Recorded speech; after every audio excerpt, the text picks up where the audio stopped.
Hello, everyone. Welcome to the day 2 of the Urban Thinkers Campus. We're just going to wait for a minute for more people to join us this evening.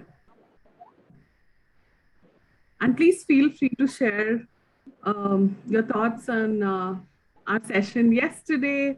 And I'm going to request the facilitators to share the Padlet of ideas. Please continue to fill some of those ideas. It's going to be something that we all will continue to use.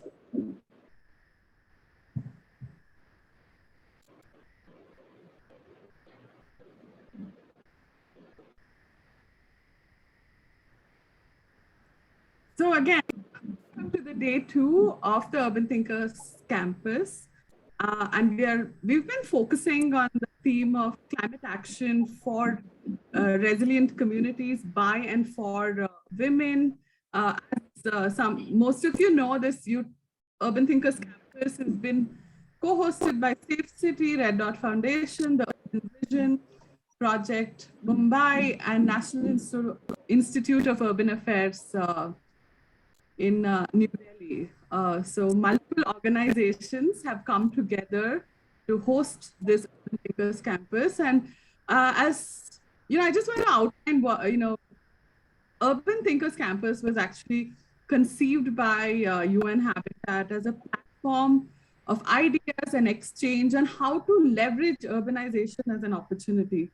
And it's kind of thought about as a platform for dialogue for various stakeholders in the community to not just address urbanization's challenges, but also propose solutions for our urban future. So I had a great time yesterday, and we spent yesterday's session thinking about gender-sensitive responses to increasing women's access to mobility. And there were so many inspiring solutions and ideas that we heard yesterday. And I'm looking forward to some of the exchanges that we will have today as well. And today our guiding question is, how might we incorporate gender-sensitive planning and responses to increasing women's access to water, waste management, and sanitation? And just in terms of format, we will have a keynote address, and then we'll have a series of impulse givers who will showcase some policy and design ideas towards this agenda. And finally, we'll end with a series of entrepreneurial showcases, which are solutions towards more inclusive cities. So I'm so excited to start the day today, and I'm going to be moderating today with Shishir.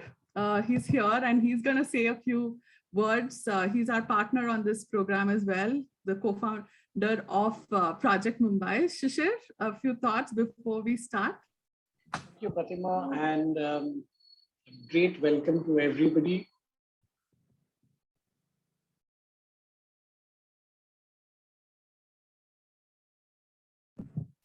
Shishir, we just seem to have lost your video. Are you here? Go ahead, Shishir. I think you're on still. I think, yes, sorry. So fantastic group of people.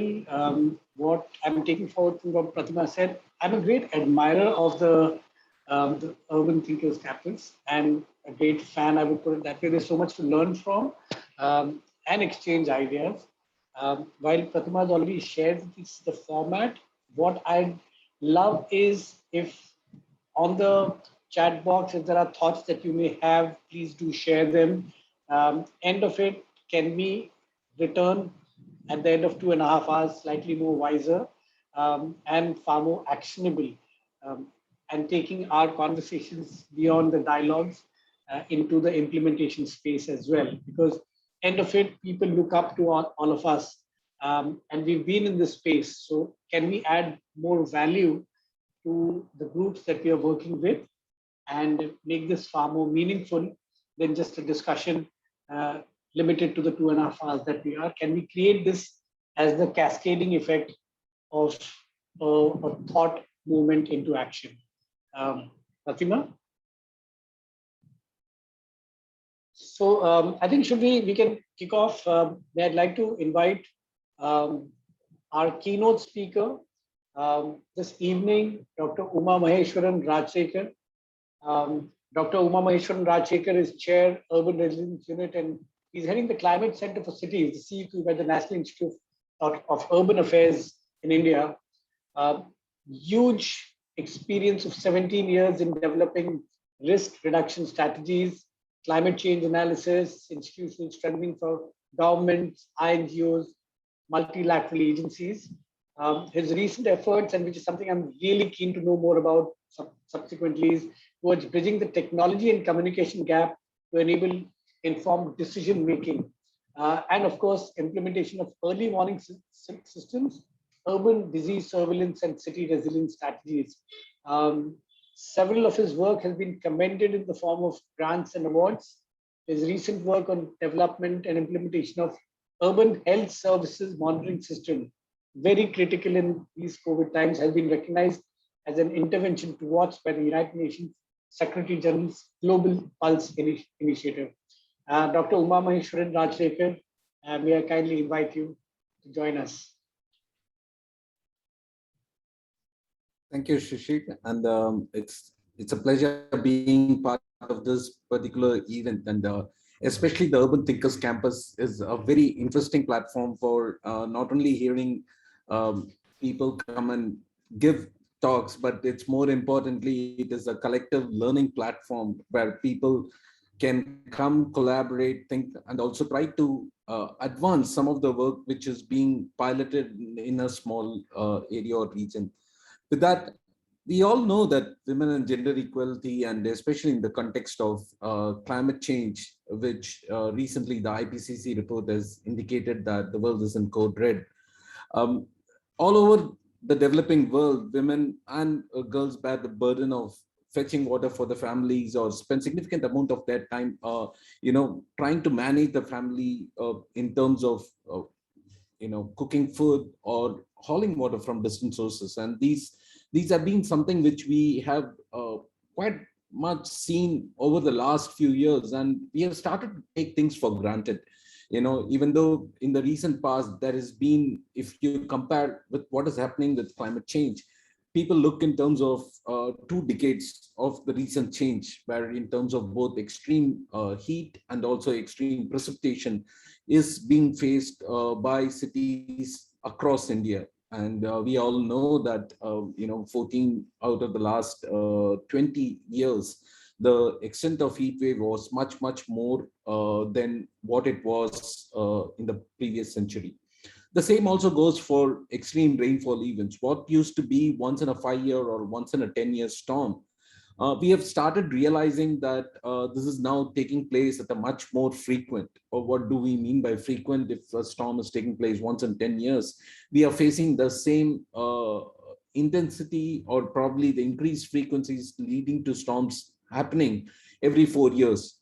So what that means to an urban area and urban design, and also people living in urban centers, especially women and children, is quite important to understand. Even though we have moved quite significantly over the last 2 decades in terms of disaster management, and also trying to bring about gender sensitivity within disaster management, it's important to realize that our information changes from case to case. We all remember the 1999 super cyclone, which took place in Odisha, and where more than 20,000 people lost their life. And if you look in terms of the number of children and women who were affected in that particular event, it was much more than men. Usually, sometimes women stay back to take care of their children, or they want to be there while their men in the family go out to fetch resources. And in some cases where men are also migrant laborers, where they are not available around during a time of emergency and critical crisis. So therefore, we have come quite a long way over the last 20 years in terms of preparing ourselves and managing such disasters. But that is not something which we usually target for. What happens in our day-to-day life, when it comes to health, when it comes to, accessing water resources, the flood may last for 2 to 3 days. But if a city and its inhabitants are facing a water crisis, like what happened in Chennai, and also recently many of the other cities in India are also facing water shortages, including those cities in Gujarat and some of the cities in Rajasthan and also Madhya Pradesh, where water needs to be fetched more than 100 kilometers from the catchment area.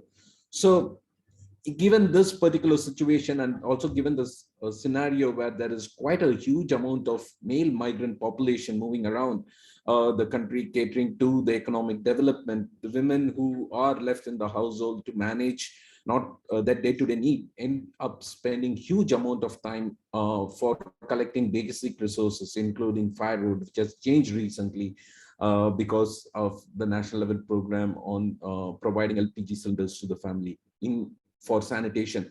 This has recently changed with the introduction of such program, and also in terms of housing and getting water resources, which of course programs like Namami Gange in India are trying to look in terms of these scenarios.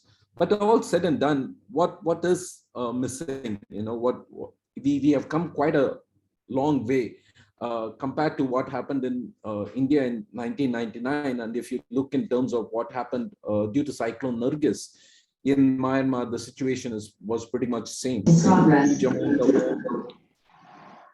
Uh, the cyclone led to huge amount of destruction, which in turn paved way for a huge amount of people getting displaced.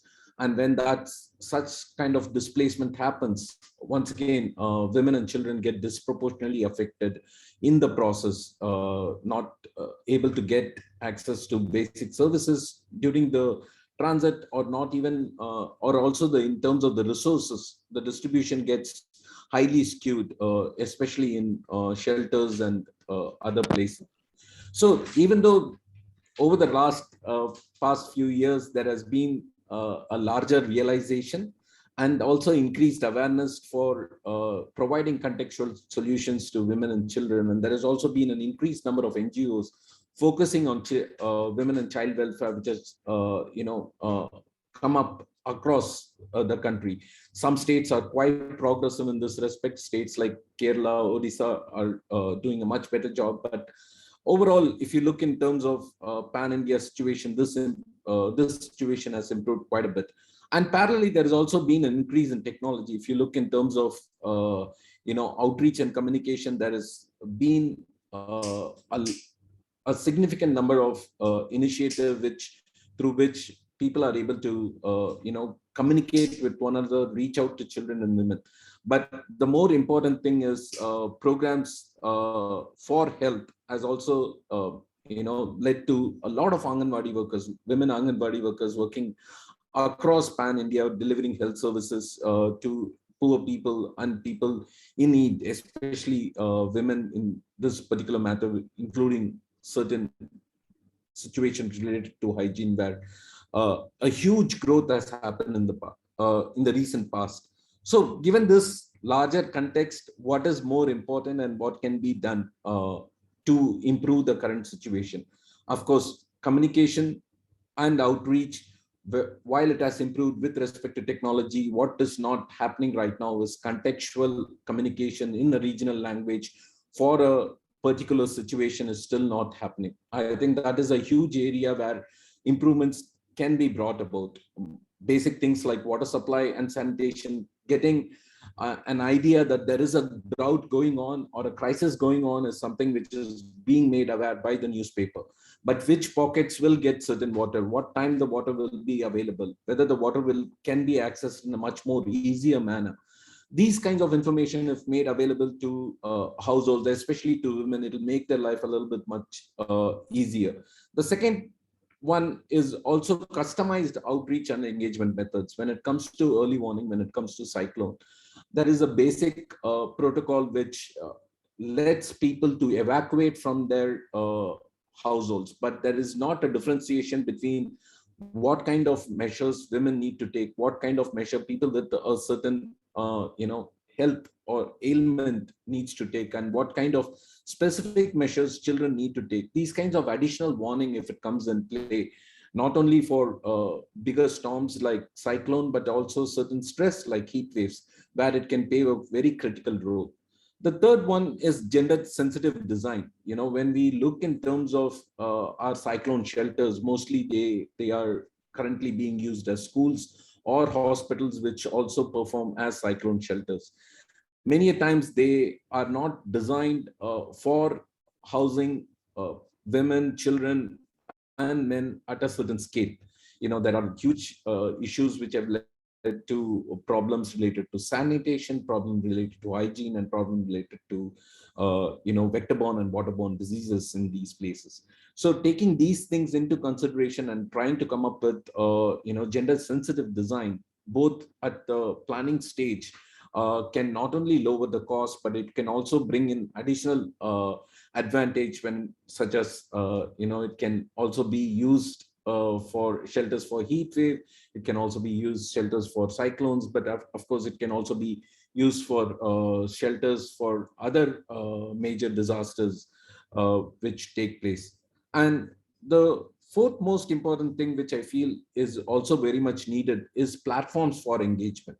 While there are NGOs working in it, while municipal corporation also provides certain kinds of forums, or they organize forums where they try to take in mass inputs. I think the method for doing it is still evolving in India. It all started 10 years back with JNNURM program, where municipal corporation first started applying for grants and bids from both state and central government. But with the respect, with the implementation of smart cities, more and more cities are now being forced to have public consultation to seek which is going to work or not. Right now, they are all going towards a social media platform, and the communication is happening in few contextual language. It's targeted to few citizens who are digitally connected. I think that is where we need to create more physical platforms for women to engage. It's not that it doesn't exist. I think Anganwadis and other places do act as one of those resources, but this has to scale up if we need to start including people's opinion and suggestion into our future planning and development for growth.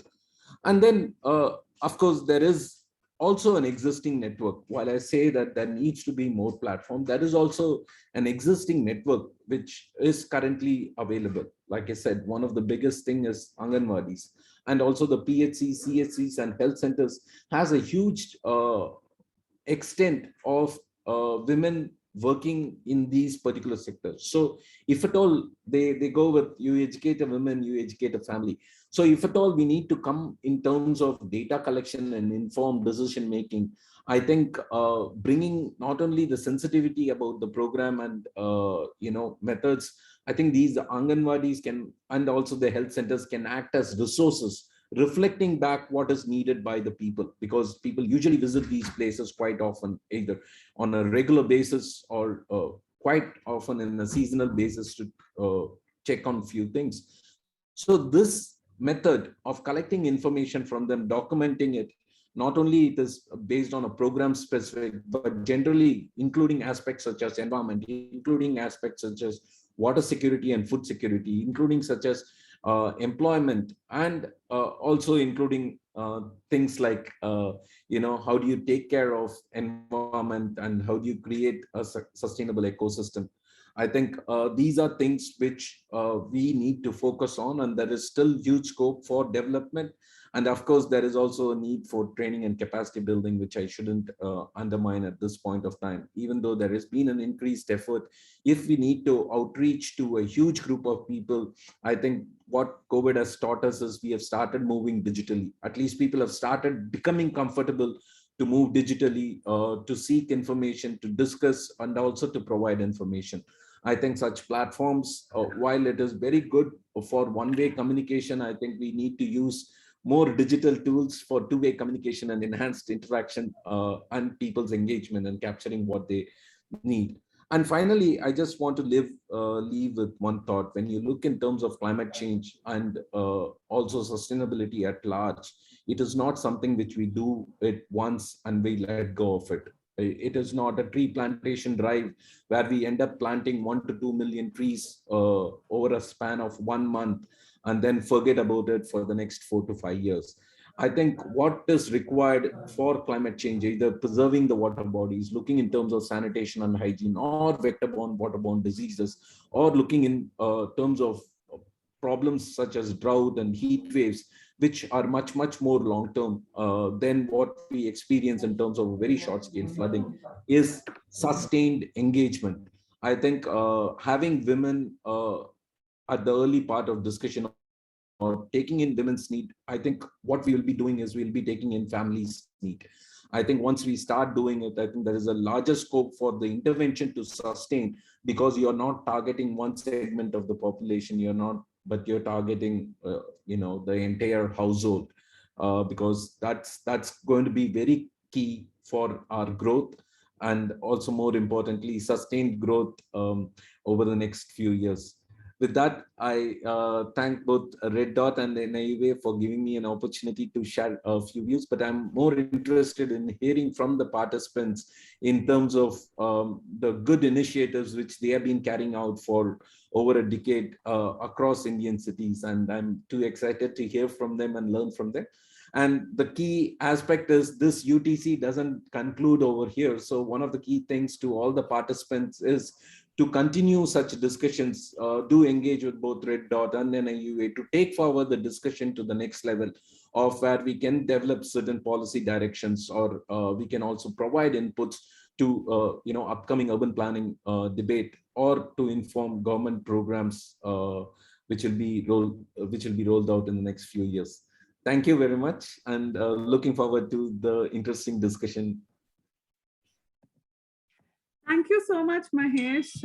I think your insights are well noted. And I think thank you so much for reminding us that, climate change, is upon us. And I guess what you mentioned was in the report that IPCC just released a few months ago. It's the Code Red for Humanity. And your point that gender sensitive planning is crucial to climate resilience is well taken. Thank you for reminding us of that, and also kind of setting the agenda for this Urban Thinkers Campus, which is we all have to come up with innovative ideas to kind of take that agenda forward. So I'm also especially looking forward to hearing ideas from the participants. So please continue to add them in the Padlet that we have shared with you in the chat box.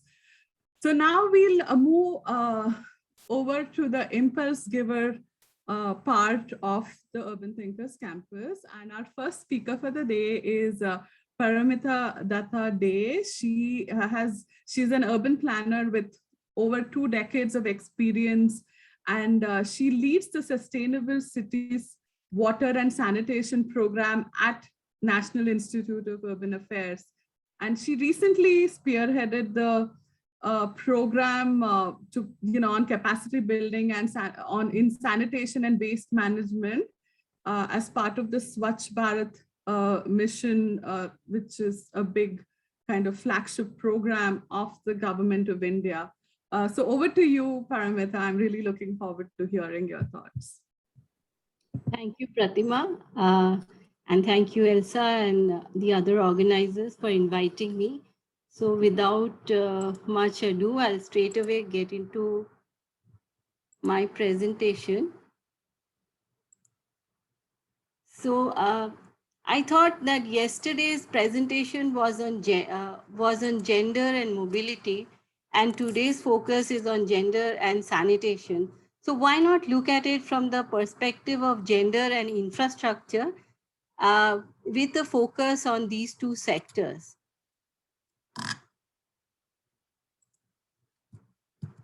So I'd like to begin by asking that why infrastructure is not gender neutral, then take some examples of the sanitation and mobility sector, look at the structural challenges that currently hinder its uptake, and then finally get on to what can be the possible solutions to mainstream gender. So it is widely promoted in the Sustainable Development Goals that infrastructure has to be equitable, safe, efficient, and green. And Mahesh only emphasized that just now.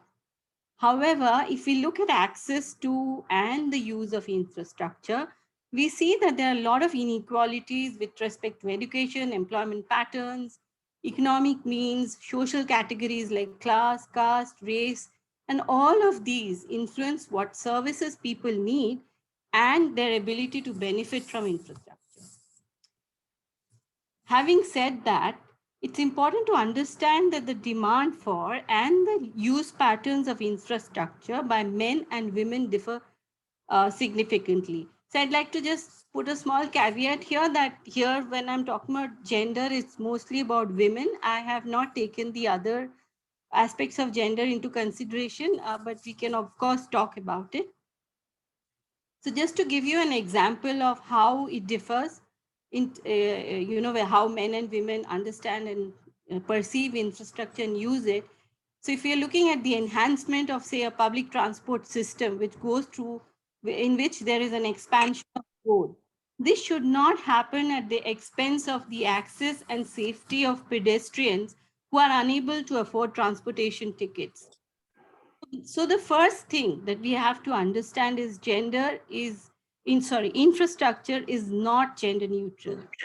Let me explain this through an example and comparison of the mobility sector and the sanitation sector. First thing that we all, a lot of times at the policy level and also at the implementation level, we look at women or gender as a homogeneous group. Well, this is the first place where we should start from, that it is highly heterogeneous.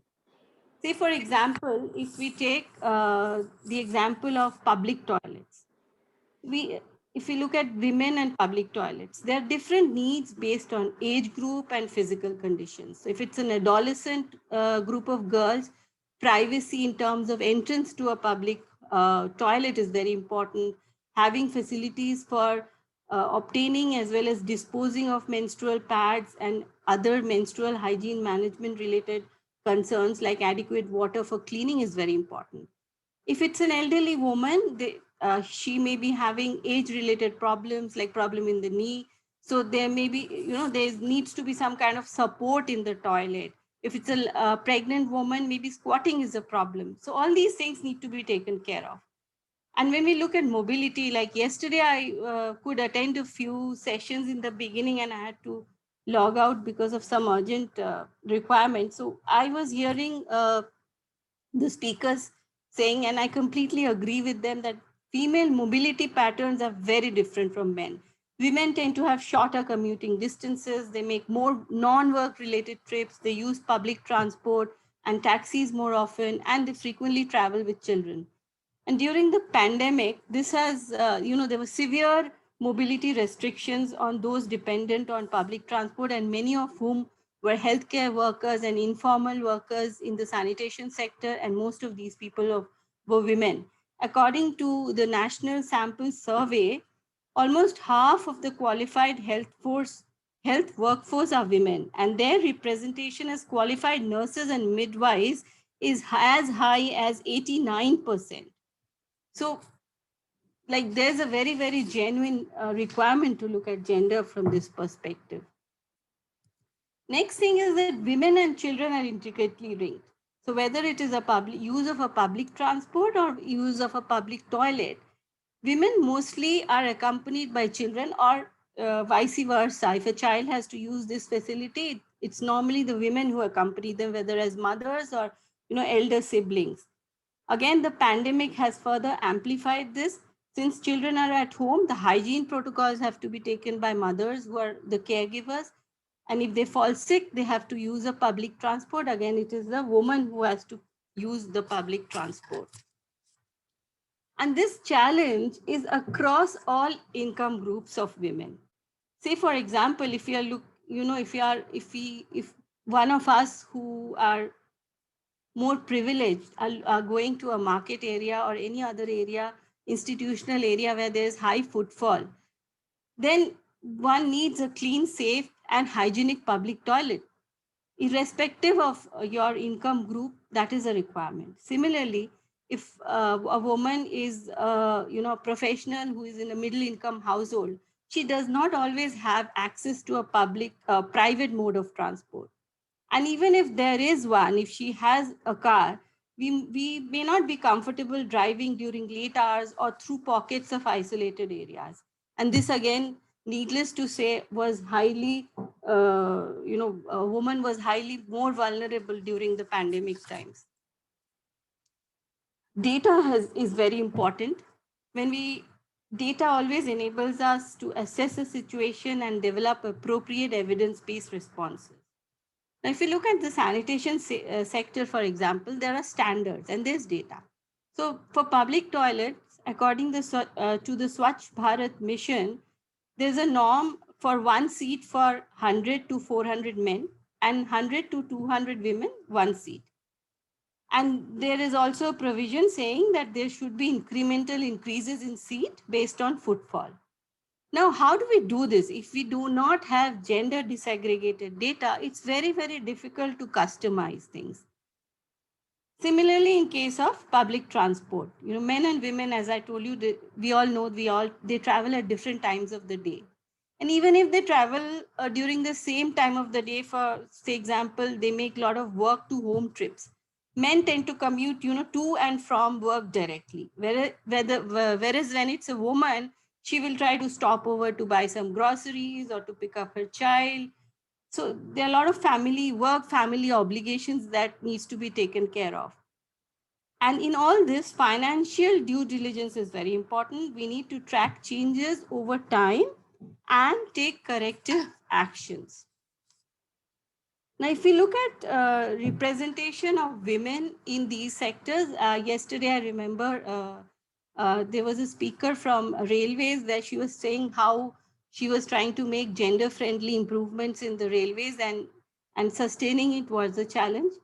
So, and similarly, when we look at the sanitation sector, it's a pyramid. There are more women at the bottom of the pyramid, and as we go up and up towards the decision-making level, there are lesser and lesser women. So it's as one of my friends says, that it's like a leaky pipe, So as we go up, there are more women who sort of voluntarily don't want to go up the ladder because of several reasons. And when we are talking about capacity building, most of the training are for working professionals, and they are targeted for experts in technology, social development, hygiene, etc. And there is very less emphasis on scaling down to women who are responsible for operation and maintenance, that is, those who are our frontline workers. And this is very crucial. In one of the training needs assessment that I was carrying out for a project for which we needed to build capacity building programs, we found that a lot of these women who are sanitary workers, Safai Mitras or Safai Sahelis, they lack leadership training. They have never got any leadership training, and their self-esteem is very low. So we thought this is a good area to start capacity building bottom up, and we are actually developing some modules on those lines. Similarly, if we look at the mobility sector, there are less and less women, who are into driving public transport, and this is primarily due to cultural and security reasons. So all in all, women are underrepresented at all levels, whether it's political, diplomatic, financial, economical, commercial, and for all modes of public transport and private, well, not so much private, but yes, public. Regarding safety and security, needless to say that women are far more vulnerable, and not only inside the facility, but en route to the facility, whether it's an en route to a public toilet or whether waiting at the bus stop, railway station, etc. So in a nutshell, what are the barriers? The barriers are regarding knowledge. So as policymakers and leaders, there's a need to acknowledge gender as an essential component of sustainable infrastructure development. And a lot of it is due to insufficient knowledge and needs and use patterns and the study of use patterns. And also a lot of times when we are into the debate of sustainability, there's a lot of focus on environment. We need to look at sustainability from a much broader perspective. Of course, we need gender disaggregated data. I have talked a lot about it. And there's also the notion that it is expensive to do gender responsive infrastructure. Well, on the contrary, it is not. According to statistics which is published by the World Bank, in new projects with full compliance and standards, only 1% of the cost is required to make it gender responsive. Whereas if we think about this later, the cost of retrofitting would work out much higher.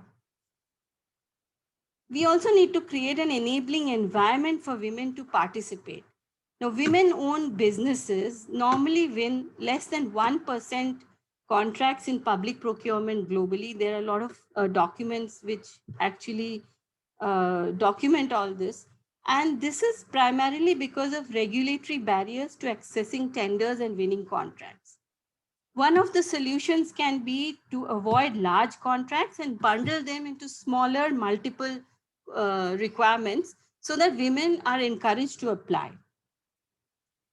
Of course, regarding capacity building, I already mentioned, and one of the constraints to this is that the advisory groups at the senior level are mostly dominated by men because women lack equal opportunities. And in the water sanitation sector on an overall, there are reports which mention that women make up only 17% of the overall labor force. So what are the solutions? So some of the solutions are around strategic planning.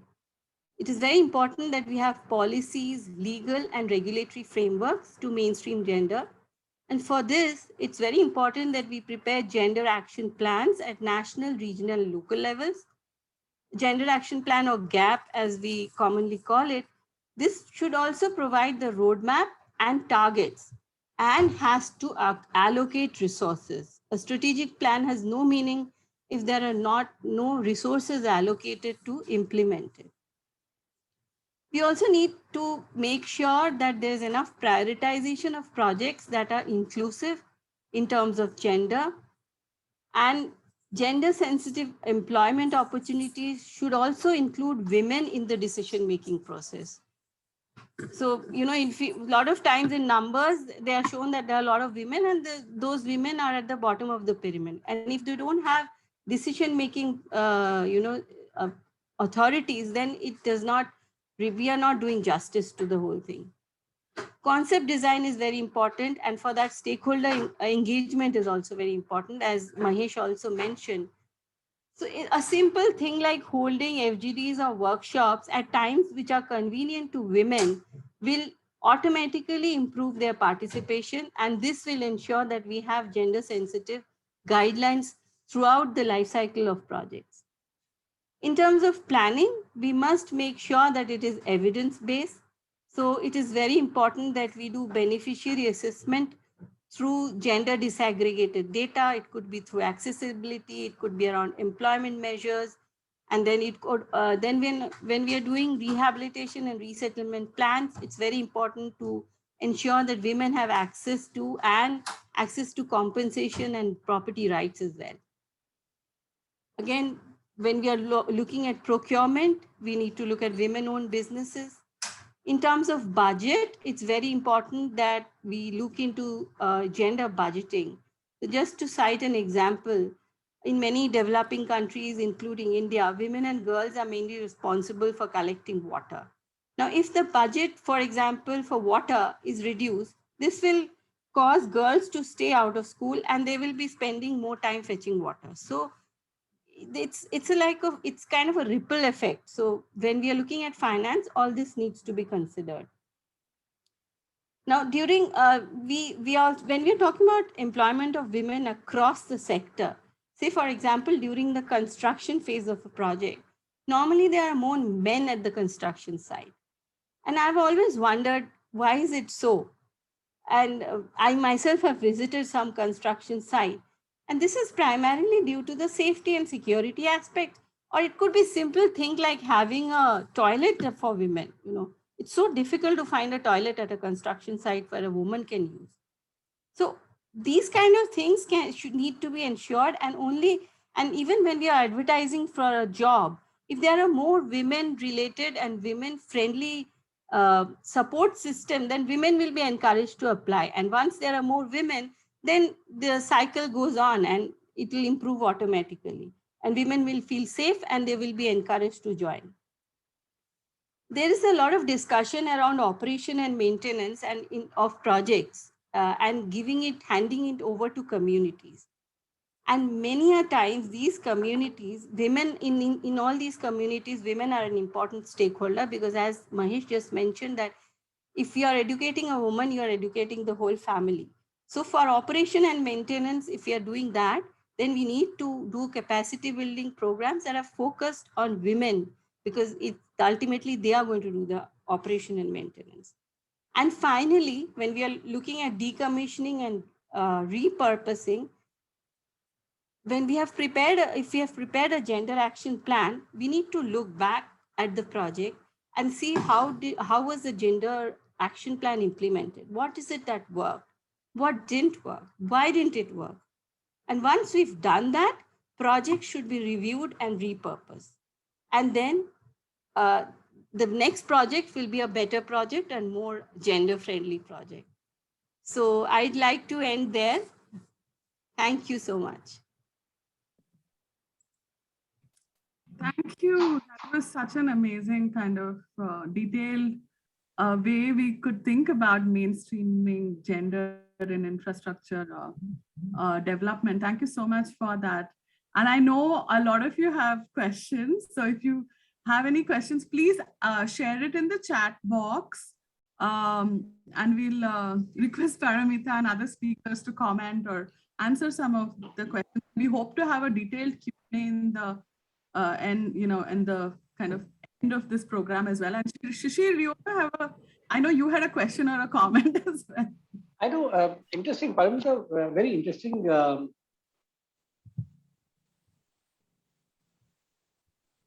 Okay, I think Shishir's screen has again frozen. So we'll wait for him to come back, but let's move on to the next speaker. In the meanwhile, I'm now going to invite Sri Gopal Jagtap to join us. He's the Assistant Vice President at Basics Indore, and they've really successfully implemented a integrated soil waste management system in the city of Indore, with including composting and recycling. So I'm excited to hear about it from Mr. Jagtap. And Shishir, we lost your video and audio for a bit, but maybe we'll get you back later. Mr. Jagtap, please go ahead. Yes. तो मेरी आवाज आ रही है सभी को? हाँ, आ रही है. Yes. So very good evening, all of you. I am Sri Gopal Jagtap. I am handling solid waste management project and sanitation project in Indore and some other area of India. So you seen my PPT? Hello? No, please share again. 1 minute.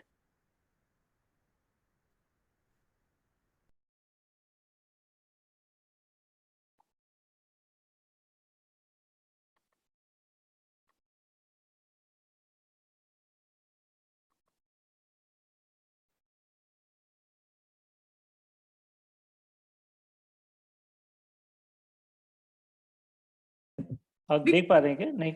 We can see. अभी देख सकते हैं हम लोग. Okay. Please go ahead with your presentation. Okay. So I've shared the journey of Indore. Indore is, you all of know, Indore is 4 times of the cleanest city of India, with support of the all resident of in Indore. Around just the women की जब बात हो रही तो इंदौर में around 6 lakhs women daily managing of the waste and give the segregated waste in the municipal vehicle. So these are the scenario in 2015, as you seen. So lack of sanitation and waste management infrastructure in the cities, and community and public toilet not maintained and not usable, women as well men and the children. Issue with unions, the Sapai Mitra unions and the rake pickers union, and lack of discipline among municipal staff. to manage solid waste management activity. Insufficient supervision and monitoring, and not proper mentoring of the data and not capturing of the data, manual attendance system and high absence of the staff, and the waste nearby container and bin in all area of the city. So these are the pictures you see. This is situation in year 2015. So the changing after the Swachh Bharat mission. So our mayor or women, so she is very proactive. तो वो लोग field पे जितने भी MLAs हैं, corporators हैं, वो लोग field पे आए. Then we started and build the infrastructure and door-to-door collection vehicle and compactor vehicle, transfer stations, MRF centers, and composting plants. Then multiple waste collection system from sweeping waste, horticulture waste, CND waste, and the biodegradable waste and biomedical waste. Then we achieve and we collected 100% source segregation through the community participation. मैं जैसे पहले भी share किया कि इंदौर की around 6 lakh women's जो हैं या जो बच्चे हैं वो डेली जो वेस्ट को मैनेज करते हैं. दे गिव segregated मैंने 3 type of waste: wet waste, dry waste, and household hazardous waste. Especially focus on setting up the IHL and community and public toilet and urinal for public. Indore have around 350 community and public toilet as per the protocol of the Swachh Bharat mission. And also Indore started intensive IEC activity with the involvement of all stakeholders. And the goal of Indore municipal government, wind-free city. Then citizen involvement of wet waste, dry waste, and household hazardous waste. Target Indore also started with proper establishment of the solid waste management system, and Indore also involved in the NGOs for mobilizing of the and large scale of awareness campaign of solid waste management sanitation activities. So these are the key initiatives Indore have started in year 2016. So the community, the commissioner and the team, the political leader started working in around 6:30 a.m. and daily basis. The city is wind-free, dust-free, and litter-free. No bins available in the city, in any area of the city. The 100% door-to-door collection with segregation and transported. Mechanized road sweeping, training and capacity building of all Safai Mitra as per the solid waste management rules. Welfare measure of the Safai Mitra and Rekviker. Indore, municipal corporation provided all welfare schemes and welfare services to all Safai Mitra and waste speaker. Active communication with the Safai Mitra union. Active involvement corporator for door-to-door waste collection. The sanitation part, so making Indore is open deficient free in last 5 years. Morning field visits, construction and CTPT as per the requirement of the city. Restoration work of the city in PT. River renovation, the Kana and Saraswati is main river in the city. Community engagement. So we form a Dabba gang to create the awareness in the city. Around 150 youth involved for open defecation of the city. CSR initiatives, and also Indore is also build a 311 app, mayor helpline mayor. So suppose any citizen have problems and grievances, they raise their problem, then municipal corporation solve this problem immediate within a 24 hours. So these are the vehicle in Indore collected the weight in segregated manner. So these are the door-to-door collection system as per the MSW rules. We have collected waste from the household as well as commercial establishment. We collect waste from the bulk waste generator. We collect waste from the meat and chicken shops. We collect waste, the different system, biomedical waste from household, nursing homes, and other places. The separate system for CND waste collection and collection of the garden waste and collection of the other waste. So these are the main collection system success of the Indore city. We collect each and every waste from different type of vehicle in regular basis. So these are our in year 2015-16, we started piloting in 2 wards, then scale up in 10 wards, and October, November 2016, we implemented in the whole city, and say with the involve of the staff, we prepare the route maps, NGO involvement, and GPS monitoring system in all vehicles, and spot finds of the violence. So these are the modern transfer stations. यहाँ पर around 100 metric ton per day, we have around 10 modern transfer station. We collect waste from the household, and सभी waste जो है वो in transfer stations पे आता है in the segregated manner. 3 type of waste we collected in regular basis. These are the vehicle tracking and monitoring system. The properly 100% vehicle GPS and properly maintained. Web-based vehicle tracking solution, dashboards, live vehicle tracking, route replying, and daily reporting for managing the vehicles. So these are the vehicle tracking system control and command room. They are the sustainability. The automated main less vehicle beverage and RFID code of the vehicle. These are the collection and transportation app. ICT monitoring of the all public and community toilet. अगर कोई भी अपना जो इंदौर में है या इंदौर के बाहर है और सपोज वो इंदौर आता है तो देन जो या हम जो मॉनिटरिंग करते हैं तो we monitor the all CTPT. So these are the scaling of the segregation of source. We started in third one. Just recently we collected waste from household, all stakeholder, dry waste, wet waste, sanitary waste, and domestic hazardous waste since 2017. These are the material recovery facilities.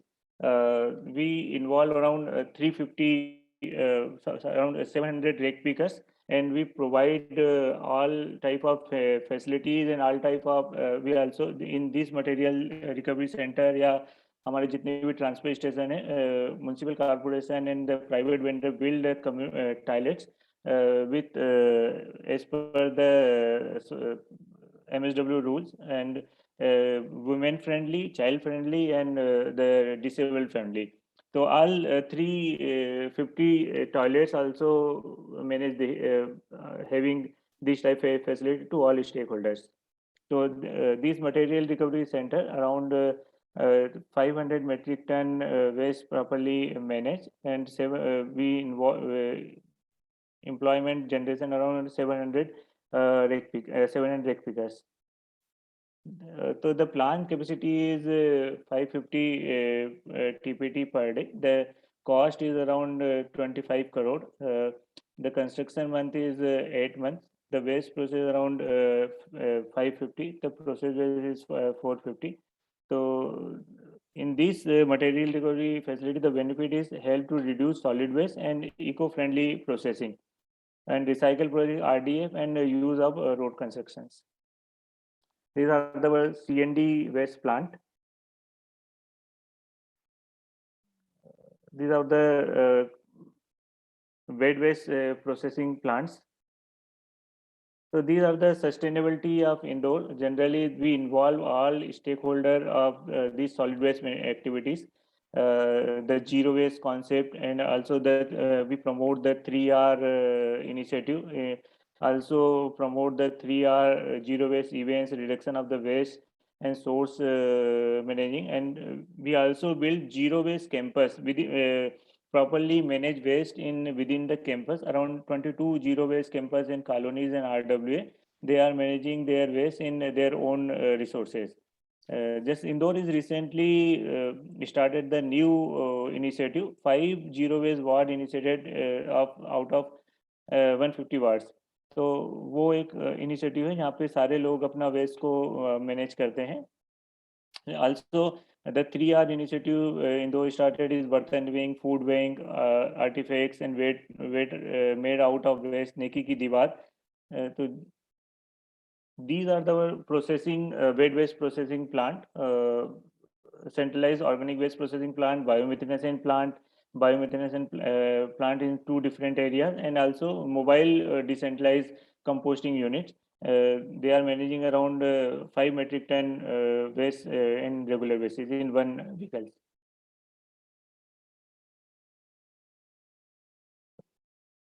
These are the revenue part. So generally municipal corporation just जो हमारा construction and CND waste है या material recovery facility waste है या bio methanation plant है या biogas plant है, तो they are providing royalty to municipal corporations. These are the decentralized organic waste processing biomethane plant in Choitra Mandi. The bio CNG gas used in the fuel and then 50 city buses. These are the bio remediation in the trenching ground. ये जो आप photo देख रहे हैं इस trenching ground पर around 1 lakh metric ton जो waste था वो हमारा हम लोग रिमेडाइज किए हैं, रिक्लेम किए हैं. तो जितना भी वेस्ट अभी जनरेट होता है देन 100% वो रिसाइकल होता है एंड प्रोसेस होता है. These are the situation in year 2015 and 16. Right now the 100% legacy waste remitted, 100 acre land worth 3 crores reclaimed, and proposed plan to develop golf course and city forest. So these are the ODF and water sustainability. The result and the impact after implementation of solid waste management activity as per the MSW rules 2016. The 100% fecal slash treatment STB plan, action plan of reuse treatment waste in formalized 100% ICL construction as per the requirement, self-sustainable CT and PT to cater the population of Indore. The solid waste management, all infrastructure and as per the value chain available of solid waste management.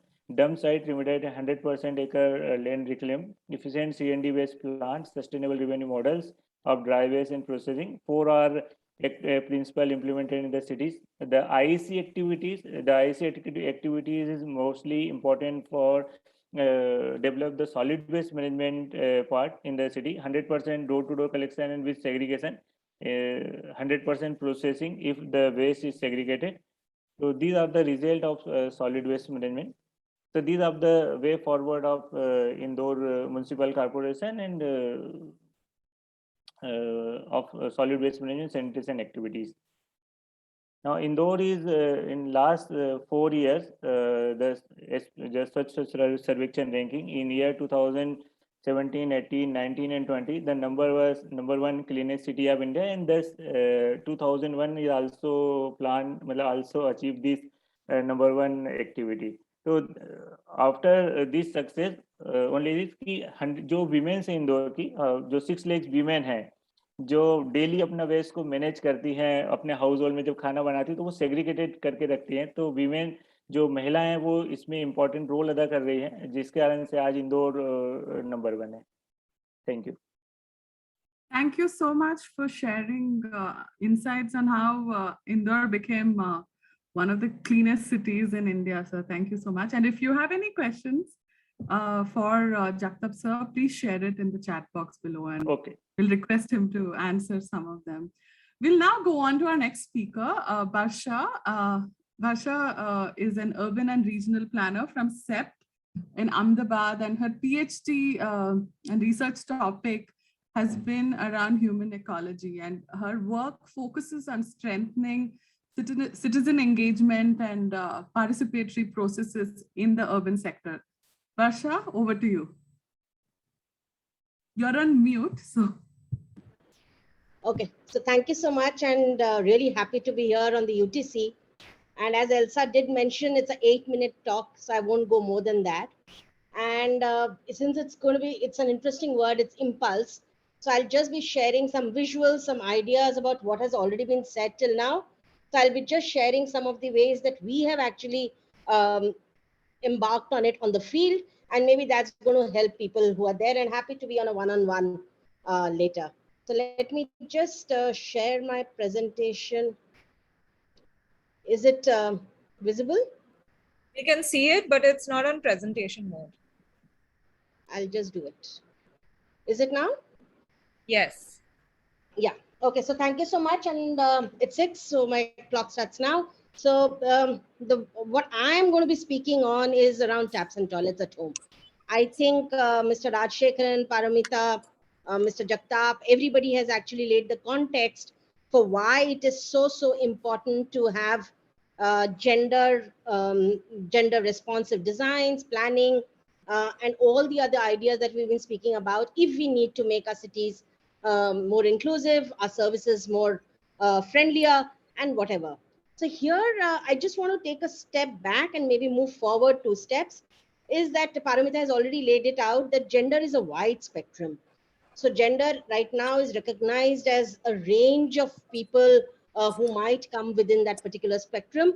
So it is for the, I think I would just like to refer it as a women's intervention and try to see it from that perspective, because for me, gender also means the impact that it can have on the role dynamics between men and women.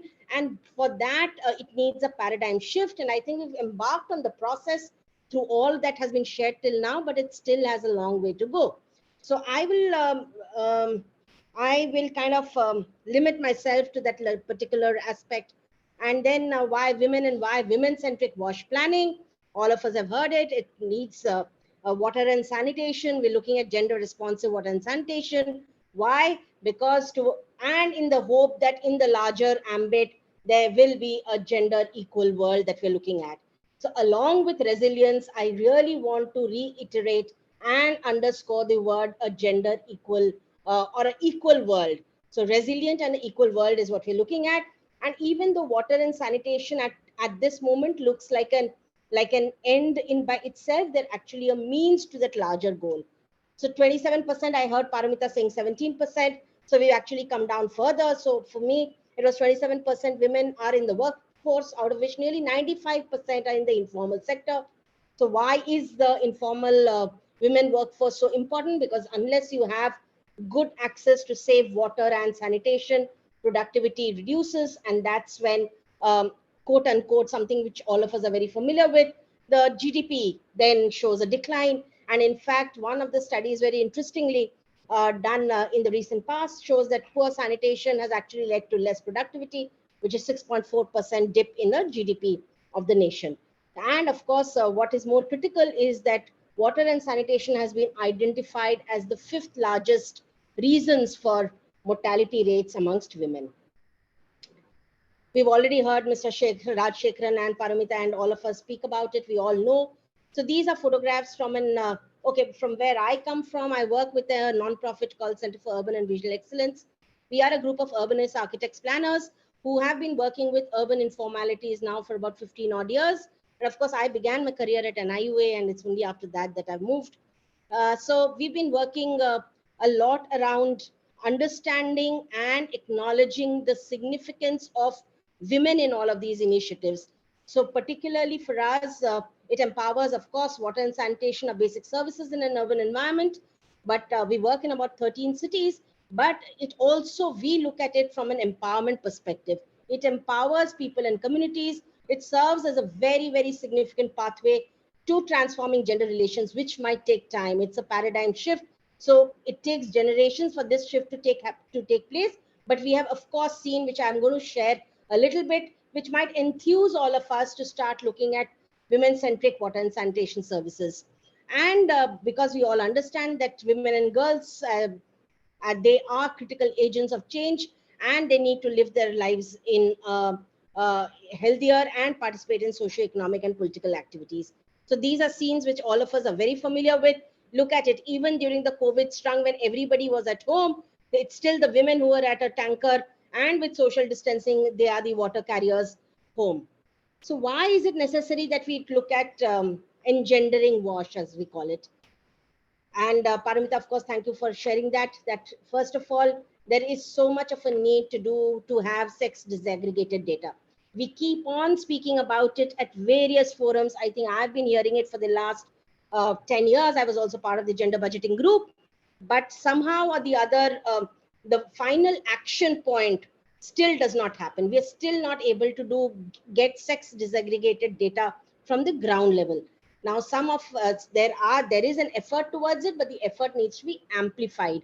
Otherwise, we'll be still. My fear is, and my appeal to this group today at the Urban Thinkers Campus is also that unless we step back and start taking action on some of these points, my worry is that even after 5 years, we'll be speaking on the same subjects over and over again, like we've been doing for the last 10 odd years. Similarly, I heard a lot about it, that the roles and responsibilities need to be done. But my fear, and as I said, I'm just going to the how part, I'm not repeating a lot of what has already been said, that my worry and my caution to all of us over here who are responsible players in trying to make water and sanitation work at the city or the neighborhood level, that at the cost of getting women's involvement, please be sure that they're not overburdened. It is a very, very easy process to say that we can create collectives, let's get the women to do operation maintenance. But as Paramita also said, then we are right there at the bottom of the pyramid. The decision making gets done somewhere else. The SHGs need to be done, takes place by a group of people who are not, where the women are not represented. But finally, when there is action time, it is the women who need to do it. I'm sorry, I'm trying to provoke a few because I need to get some of these ideas because we've been speaking about it for a long time. So, but at the cause that women are not burdened, we've also heard women are caregivers, women are at home, women have children, women, Paramita shared in mobility, women have to, women when they move, they carry children with them. So let's not overburden them. The first step for us, if we have to design a water and sanitation intervention on the ground, is to actually understand the situation that is there. We need women from the very beginning as decision makers to decide where and how, and women along with men and maybe other genders or other categories of social demographic categories that are present in that particular neighborhood or settlement of the city. We need to invest that time in trying to understand that, map that, landscape it, so that from the very beginning, everybody, it becomes an inclusive city and everybody becomes a part of it. So similarly, the next part is inclusive meetings. So whenever we have to decide facilitating a more enabling environment, we need to make sure that our homework, our spade work, and people who we want to actually impact are a part of the decision-making process from the very beginning. They're part of the design-making process. They're not part of that end part where they just have to do an O&M. Similarly, the next part, I think people have already spoken about it, gender mainstreaming, trainings, capacity building. It's very, very critical if we have to do any kind of WASH interventions. Unless we have that in focus, it's going to be very difficult to implement anything on the ground. And even if it gets implemented, the word resilience and sustainability will not feature in the next couple of years. Access to credit, access to finance. I have had some very interesting conversations under gender budgeting, where the understanding about gender and why budgets are needed and why we need information still is not accepted or understood in the way that it should be. And that is why we just have certain numbers in certain cases. But when we have to speak about, as I said, power relations, gender, and the kind of impact that some of these interventions do, we need to look at it from a more holistic perspective. Let me come down very quickly to the Cure case studies.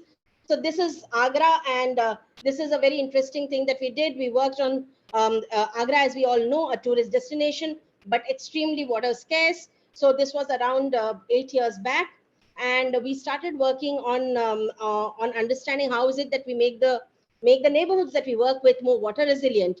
And one of the ideas at that time was around rainwater harvesting, and we started working around rainwater harvesting structures. I'll not get into the details, but I'd be happy to share it later. But we, from the very first design, from the very first information sharing, conversations were all around all of them who have access, who need this kind of water source. So it was the children, it was the women, it was the men, it was the physically challenged people. It was everybody we tried to get in as much. It required a lot of time, but the mobilization, the participation was very, very focused. And today, after all these years, last year was a very, very dry spell, last year and year before last. And I think we have been able to ensure about 200 days of water resilience in Agra. It's been, of course, also brought on board in the Agra Smart City Plan. And the other part which has happened is the confidence level that has come up. The agencies of women which has come up. They are right now the negotiators. Cure has moved out from that particular neighborhood for some time, but there are these women who have moved out from water. It's either health even if there is a health issue or a school issue, these are women's agencies or women's collectives which have come up through this particular water issue, but they've moved on to other areas. And there is an agency or a collective which has taken place, which is at least it's nascently formed. It still takes more handholding. It still takes more intervention to actually bring them up to a certain case. But at least that part, that understanding is there. That first form of transferring of power, the first form of creating a voice, has been actually put to some scale in Agra. The second is Safeda Basti, Delhi. I think some of us who are in Delhi, it's a low-income community. It's Kior again has been working on it for a long time, and one of the issues over there was toilets. So individual toilets. We started speaking to women. So they were a group of very entrepreneurial women, but they could not manage to get any time for that because of the kind of sanitation challenges that they had to face. The children, the kind of health burdens, out-of-pocket expenses which were coming up. So through data, and I think somebody also mentioned the importance of data and mapping. So we use a lot of GIS and geospatial technology. Through that, at that time, this is again about 8-10 years back. So we understood that there was a sewer line which was running close to Safeda Basti. The only thing that needed to be done is a decentralized sewer network which could connect to the sewer line.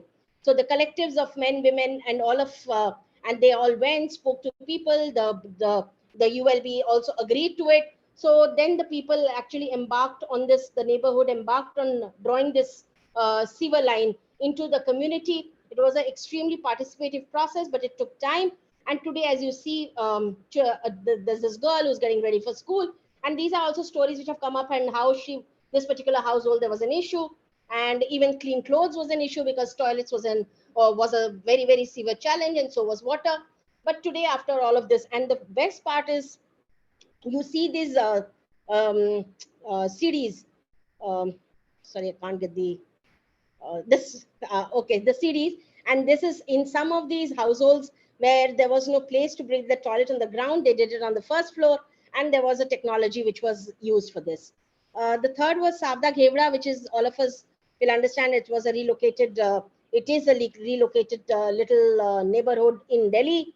And this was a place where we worked, and there were both the issues. There was bad quality of water and also toilets.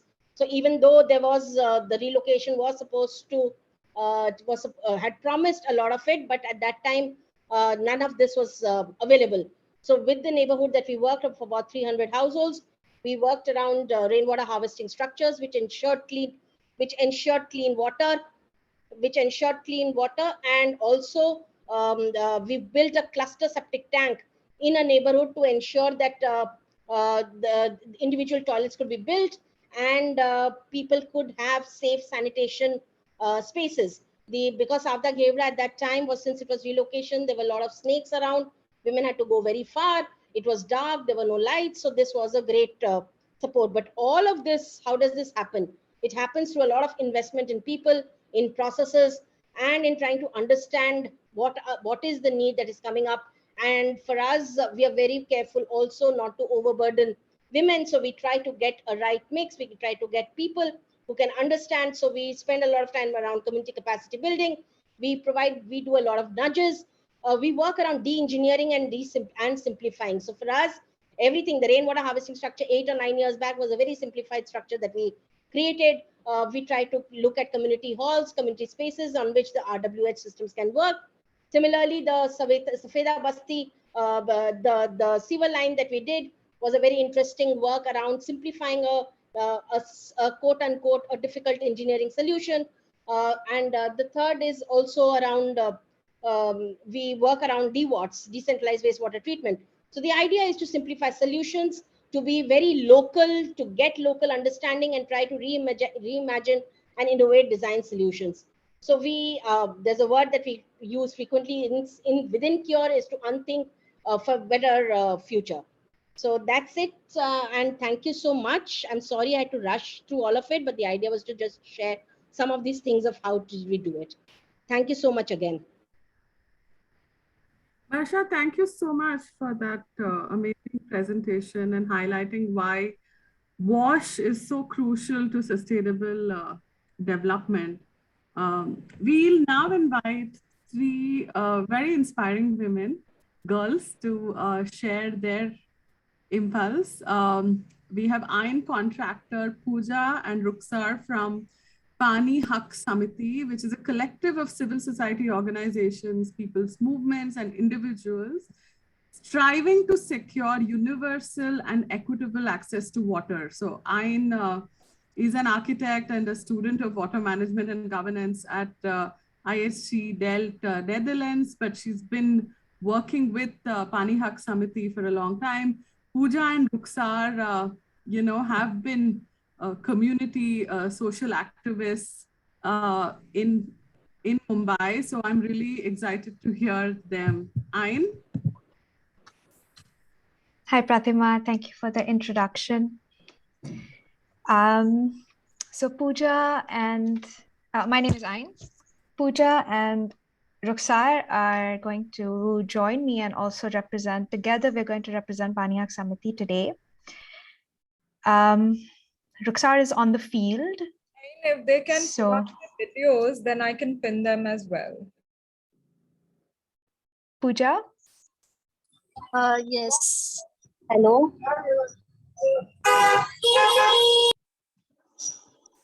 So this is an Ruksar? exciting they're in the community. So that's amazing. They're on field right now, yes. Ruksar, can you mute your... Okay, I think she has. So I will start presenting, and hopefully by the time we get to Ruksar, she will not be around honking cars.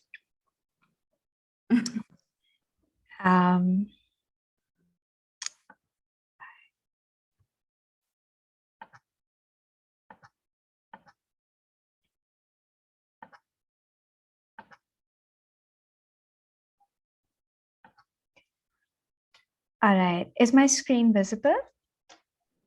Yes. Okay. So as I mentioned, Pooja, Ruksar, and myself, we are going to represent Pani Hak Samiti today. And Pani Hak Samiti is a people's campaign for universal water and sanitation access in the city of Mumbai. Our keynote speaker already began today with speaking about the need to increase platforms for citizen participation.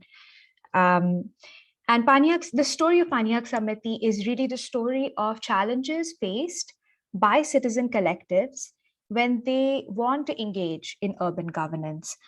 What are the hurdles put in their way, and what kind of strategies they use to make their voice heard. So Pani Hak Samiti is a collective of community leaders from 54 people settlements across 17 administrative wards in Mumbai. And these are settlements that are denied legal water access by the municipality of Greater Mumbai. So what this means is not that they do not have access to any water or sanitation, but they are denied a legal water access. And the legality of their access to water and sanitation has a lot to do with their identity, as well as the location of their settlement, as well as the age of their settlement. So there are many parameters along which the state in India, or in Mumbai at least, discriminates about who will receive legal access to water and who will not. So here is a collection of, as I mentioned, there are different reasons why the municipality might be denying legal water access to settlements. And here we've made an estimate of the number of people in the city of Mumbai actually who are denied legal water access for various reasons, like they live on railway land, or on forest land, or on port trust land, or on salt pans. And of course, if they're homeless or pavement dwellers. And this number, which is a very conservative number that we have been able to get from official sources. So even officially, we see that the number is almost 2 million in a city which in 2011 census data had a population of about 12 million. So this is a significant number of people in the city who are denied legal water access. And the map on the right shows the location of these settlements. So we also see in a way the spatial distribution. of them living in areas that are generally maybe low-lying, not so much in the city center, but more towards the suburbs in the north or on the east side of the city. And of course, this issue of water access became extremely important during the COVID lockdown because the government decided to start giving out PSAs about how we need to maintain personal hygiene to protect ourselves from COVID lockdown. And this is an example from the COVID infections. And this is an example of one such PSA from the Ministry of Health and Family Welfare, Government of India, which is explaining how one needs to wash hands regularly to save oneself from infection. And this almost fell flat on all of these communities in Mumbai who don't have legal water access. So of course, the per capita availability of water for them is much lower than people who are living in so-called legal settlements. And this situation led to, I'm just giving an example of the kind of press coverage that this issue received during the COVID lockdown, where Alka Dhupkar, a leading journalist from Mumbai, asked, how often would you wash your hands if your family got only 60 liters of water a day? And on this issue, we made a short video to describe what was going on and to raise awareness about it. Would it be all right if I shared this video, Pratima? Right. Okay. Please tell me if you can't hear it.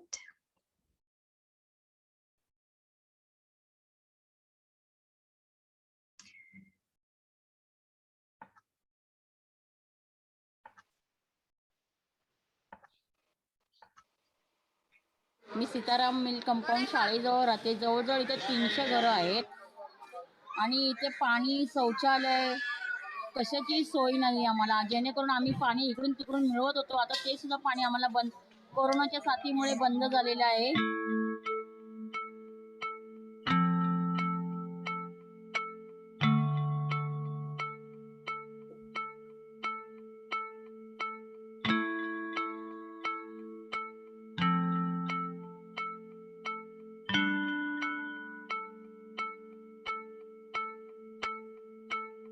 पानी की तकलीफ बहुत ज़्यादा है कि जिससे पानी नहीं मिलता है. हम लोग पानी को खरीद के लेके आते हैं. दो डब्बा पानी ही मिलता है और 2 डब्बे पानी में क्या करें, हम नहाएं कि हाथ धोएं कि पैर धोएं कि कपड़े धोएं, खाना बनाएं.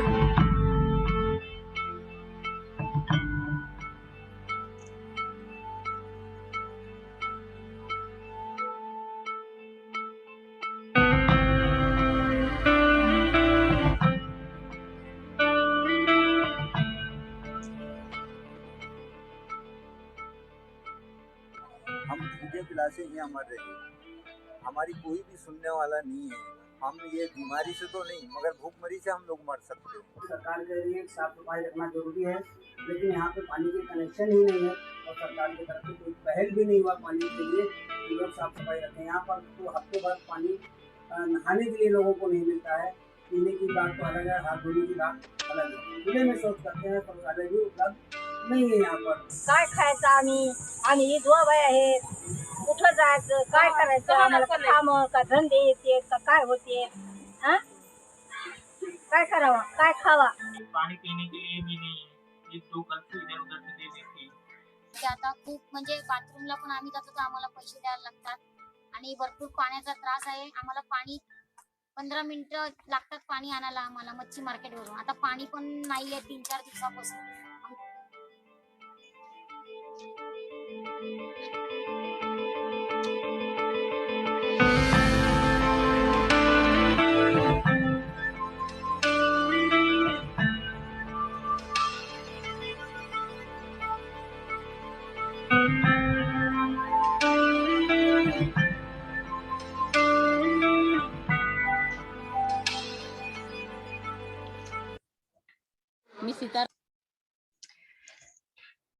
All right, so following this video and during the COVID lockdown, when the issue of water access became extremely dire for these communities, Paniyak Samiti embarked on doing a report a rapid assessment report to understand exactly what is the situation we're dealing with in the city.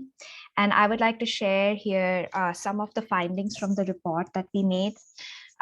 We did a survey of almost 300 households, 297 households to be specific, of which 56% of the respondents were women. So we made a specific effort to capture the experiences of women in these communities. And what we found was that we were trying to make an assessment of how the water access scenario has changed during the COVID lockdown, as opposed to how it was before and then after. And what we found is that the per capita availability of water increased, but very slightly, from 29 liters to 33.97 liters during the lockdown. And then after it reduced again. But anyways, all three of these figures fall far below the WHO recommendation of a minimum of 50 LPCD per day. And the municipality in Mumbai gives itself the mandate to provide 135 LPCD. And so we saw that the availability was far below both of these numbers. 24.4% respondents were not getting daily water supply. And all this, we need to keep in mind that Mumbai is a city which is sourcing 4 billion liters of water every day. So it is a water-rich city. It has the capacity to serve over 200 liters of water per day. And even in this scenario, we have at least 2 million citizens that live on less than 50 liters. And this really brings up questions of governance and why this situation is being made to exist, this situation of almost manufactured scarcity. What we also saw was that the average expense on water increased during the lockdown. And so the UN, or like the WHO, makes also recommendations about how much should any family be spending on water sanitation access per month, which is 8% of their annual income. And we saw that how much people were spending on water sanitation also increased during the lockdown, was much higher than 8%. People also went into debt in order to secure water sanitation access during the lockdown. They had to sell their jewelry and they had to take on debts with high interest levels. Coming to the question of women, over 69% of the respondents said that the responsibility of collecting water fell on the shoulders of women in the household. And during the lockdown, this number increased even further. Over 75% of the female respondents said that they need more water to maintain hygiene during menstruation periods, but only 32.5% said that they were able to access that extra water. And here I wanted to, and this also led to an increase of skin infections in these communities. I wanted to share a case study of Radhika Yadav from Ganpat Patalnagar here. And she talks about how she needs to accompany her daughter to collect water because the timing is from 10 p.m. to 12 a.m. in the night. I want to now pass on the mic to Rukhsar if she's available. And she will share about her experience of how she started to work with PHS, what is the work that she actually does, and so on. Rukhsar, आपको मेरी आवाज आ रही है?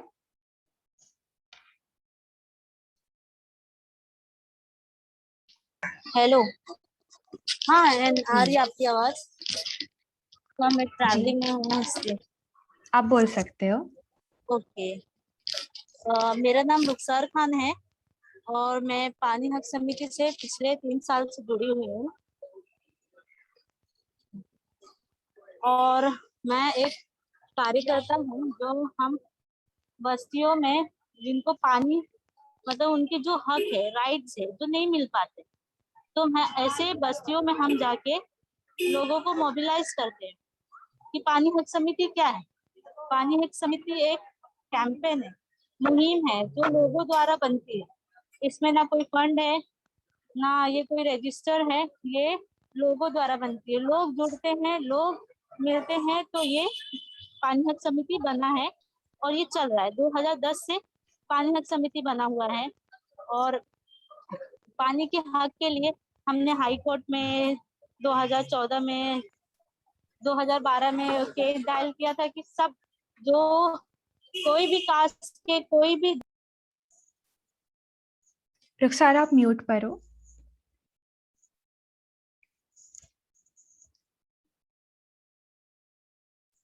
रुखसार आप mute पर हो, आप unmute कर सकते हो। सॉरी, आवाज आ रही मेरी? जी। हेलो। हाँ, जो कट ऑफ डेट लगाए जाते हैं लोग, मतलब सभी लोग इंसान है, सभी को पानी पीने का अधिकार है। तो हम जैसे वॉलेंटियर ऐसे बस्तियों में, हम ऐसे 77 बस्तियों में काम करते हैं। जैसे मैं सायंस से लेकर दहिसर तक ऐसी ये बस्तियों में काम करती हूँ जहाँ पर लोगों को उनका अधिकार, उनको पता ही नहीं है कि उनका अधिकार क्या है। उनको जैसे पानी का अधिकार, बिजली का, रहने का, खाने का, उनको उनके अधिकार उनको पता ही नहीं, क्योंकि वहाँ के पॉलिटिक्स, वहाँ के पीएमसी पे दबाव आता है, पीएमसी कुछ करती नहीं है। और पॉलिटिक्स क्या है, उनको सिर्फ वोट से मतलब है, वो लोगों को जानने नहीं देते, क्योंकि वो अपना अधिकार पा गए तो लोग पॉलिटिक्स के पास नहीं जाएंगे, उनको वोट नहीं मिलेंगे, इसलिए वो उनका अधिकार हेलो जी, शिट, आवाज आ रही मेरी है? आवाज आ रही है? जी जी। रुखसार, क्या आप हमें बता सकते हैं आप फिलहाल कुआला बंदर में क्या काम कर रही हैं?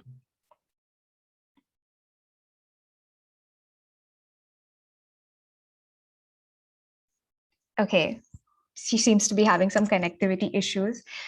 So here's a picture of Rukhsar in Kuala Bandar, where the work of creating awareness of the constitutional right to water among the youth has just begun, and she is kickstarting this work in this community.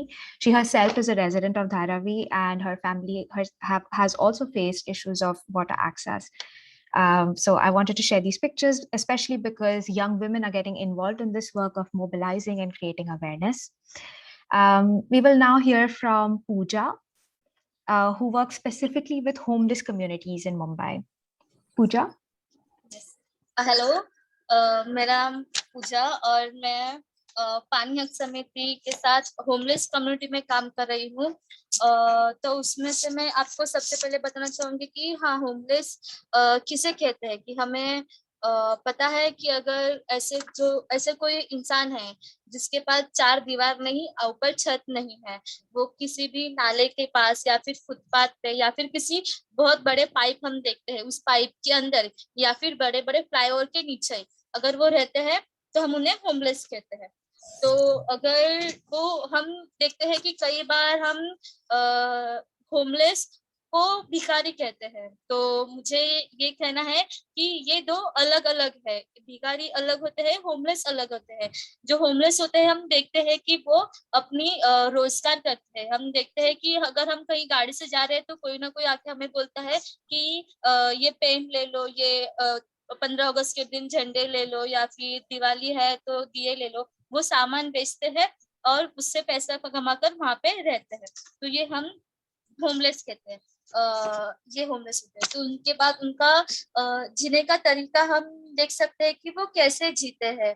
तो जैसे अगर हमें basics हमारे needs क्या है, तो हमें मराठी में हम कहते थे स्कूल में अन्न वस्त्र निवारा, उसके बाद आया पानी। तो अभी हमें अन्न देखते हैं, तो अभी मुझे इनमें और ऐड करना चाहूंगी मैं, जैसे कि डॉक्यूमेंट्स। अगर हम कहीं पे रहते हैं तो हमें डॉक्यूमेंट्स होना चाहिए। तो डॉक्यूमेंट्स कैसे बनेंगे, जब हमारे पास घर होगा। तो अभी बेघर जो है उनके पास घर रहने के लिए नहीं है, वो रास्ते के किनारे जहाँ जगह मिले फुटपाथ पर रह लेते हैं। तो उन्हें घर नहीं तो डॉक्यूमेंट्स नहीं तो कोई रोजगार नहीं, और रोजगार नहीं तो अच्छी कमाई नहीं। तो ये इश्यू होते हैं। अगर कमाई नहीं है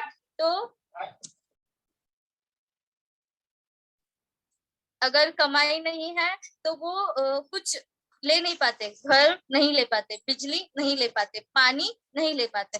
तो इनमें से उनकी सबसे इन सब में भी एक मतलब ज्यादा दिक्कत देने वाली उनकी समस्या है, तो वो है पानी। क्योंकि हम देखते हैं कि जीने के लिए पानी बहुत जरूरी होता है। अगर हम सभी को जानते हैं पानी नहीं होगा तो एक इंसान मर जाएगा। तो हम देखते हैं कि ये पानी होमलेस कहाँ से लेके आते हैं। तो जब मैंने शुरुआती में नए काम करना स्टार्ट किया था, तब मुझे पता चला कि ये हमारे पास में हम देखते हैं ना SBM टॉयलेट होते हैं, सार्वजनिक शौचालय होते हैं, जहाँ पे हम टॉयलेट करने जाते हैं, वो इंसान वहां पे पानी लेने के लिए जाते हैं, वो पानी टॉयलेट में से लेकर आते हैं। 1 गैलन जो होता है 20 लीटर का, हम फोटो में देख रहे हैं येलो कलर का जो है, वो ये ऐसे जो गैलन होते हैं वो 1 गैलन का 20 रुपया, 30 एक कहा 20 या फिर 30 रुपया ऐसे लेते हैं। तो ये तो हुआ टॉयलेट का। अभी हम सबको पता है कि एक टॉयलेट की जो टाकी होती है वो हमें पता भी नहीं वो कब साफ की जाती है, कब उसे धोते हैं। हाँ, फिर उसके बाद और भी ऐसे और थोड़ा आगे हम जाके देखते हैं तो बस्ती है, वहां पे अगर रास्ते में कहीं पे फूटा हुआ पाइप है या फिर कोई गड्ढा है, उस गड्ढे में अगर पानी जमा हो रहा है तो उस गड्ढे का पानी इस्तेमाल यूज करने के लिए लेते हैं। अगर ये जो पानी होता है वो ज्यादातर वो कपड़े धोने के लिए, बर्तन धोने के लिए या फिर नहाने के लिए इस्तेमाल करते हैं। अभी प्रश्न है कि खाना बनाने के लिए भी पानी की जरूरत है, पीने के लिए भी पानी की जरूरत, सॉरी जी सुनाई दे रहा है। खाना बनाने के लिए पानी की जरूरत है और पीने के लिए पानी की जरूरत है, तो वो कहाँ से लाए? तो ये जो बेघर कम्युनिटी के जो लोग हैं वो जाते हैं कहीं किसी बिल्डिंग में या फिर किसी हम चाली, जैसे कि हम ये भी होते हैं ना झोपड़पट्टी एरिया जो होते हैं, वहां पे जाते हैं पानी मांगने के लिए। अगर वो किसी बस्ती में जाते हैं तब वो एक पहला घर आएगा तो उन्हें पूछते हैं पानी दो, तो वो गाली देकर बहुत बुरी तरह से भगा देते हैं, नहीं तुम लोग क्या रोज रोज आते हो भीख मांगने के लिए पानी का, ऐसे बोल के उन्हें भगा देते हैं। तो ये उनकी बहुत बड़ी समस्या है कि अगर वो मांगने भी जाते हैं पानी तो उन्हें वो नहीं मिल पाता है। फिर इसके पहले का जो फोटो था वो आप बताओ। हाँ, ये जो हम फोटो देख रहे हैं मैं ये एक्सप्लेन करना चाहूंगी। ये मुंबई में बोरिवली वेस्ट में जो चिक्कूवाड़ी करके बेघर बस्ती है वहां का फोटो है। वहां पे बहुत बड़ा नाला है, तो उस नाले में ना जहाँ पे ये बाल्टी दिख रही है ना वहां पे ही कोने में से ना कहीं से तो पानी आता है। अभी वो पानी कहाँ से आता है, किसका है, पाइप फूटा है या वहां पे कहीं से जमा होकर आता है पता नहीं, बस वहां पे पानी आता है और वो दिखने में अच्छा दिखता है, इसलिए वो लोग वहां से वो पानी लेते हैं। अभी उन्हें भी वो नहीं पता कि वो पानी किसी के टॉयलेट का है या फिर सच में वहां पे कोई नल फूटा हुआ है, लेकिन वहां पे पानी आ रहा है और वो दिखने में अच्छा है, साफ दिख रहा है, इसलिए वो लेते हैं इस्तेमाल करने के लिए।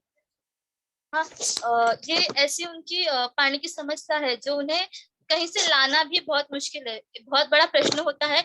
आज उन लोग ने ठीक है, आज एक बस्ती में उस फैमिली में दे भी दिया, 2 दिन वो पानी यूज करेंगे, लेकिन अभी परसों किसके पास मांगने जाएंगे? तो ये एक उनके पास समस्या है पानी की।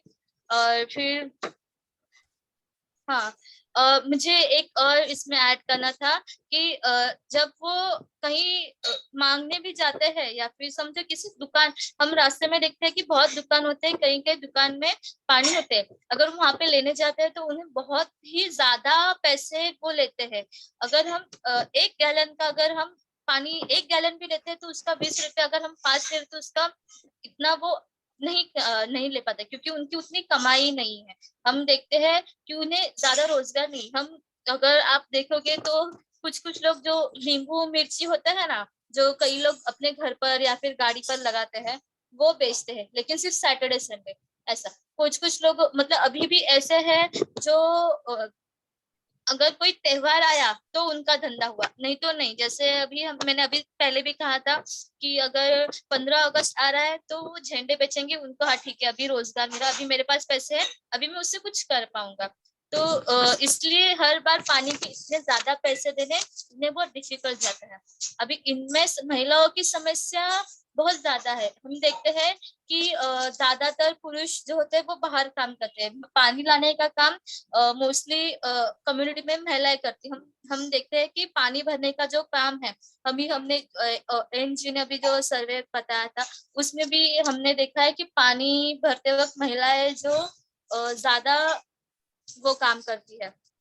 तो उस वक्त हम ये कि इतना दूर से लाना अपने, कई मैंने देखा है कि प्रेग्नेंट महिलाएं भी होगी, तो भी हम यहाँ पे बच्ची देख रहे हैं कि 2 लड़कियां है वो पानी भर के लेकर जा रही है। लेकिन कई बार ऐसा भी होता है कि एक महिला है तो उसके एक हाथ में गैलन है, एक हाथ में बच्चा है और वो प्रेग्नेंट है, लेकिन इस सिचुएशन में भी वो इतने दूर से पानी लेके जा रही है। और इतना ही नहीं, अगर हम देखते हैं कि अभी हमने जो फोटोज देखे तो वो बहुत ही क्वालिटी पानी का अच्छा नहीं होता है, कई बार गंदा होता है, क्या होता है, अगर हम पीरियड्स में वो पानी यूज करें तो उसका इन्फेक्शन होने होता है, या फिर हम अभी और बस अगर हम देखेंगे तो बहुत से लोग, अगर आप देखोगे होमलेस, तो उनके हाथ में पैर में दाग जैसे होंगे, खुजली जैसे होंगे, क्यों?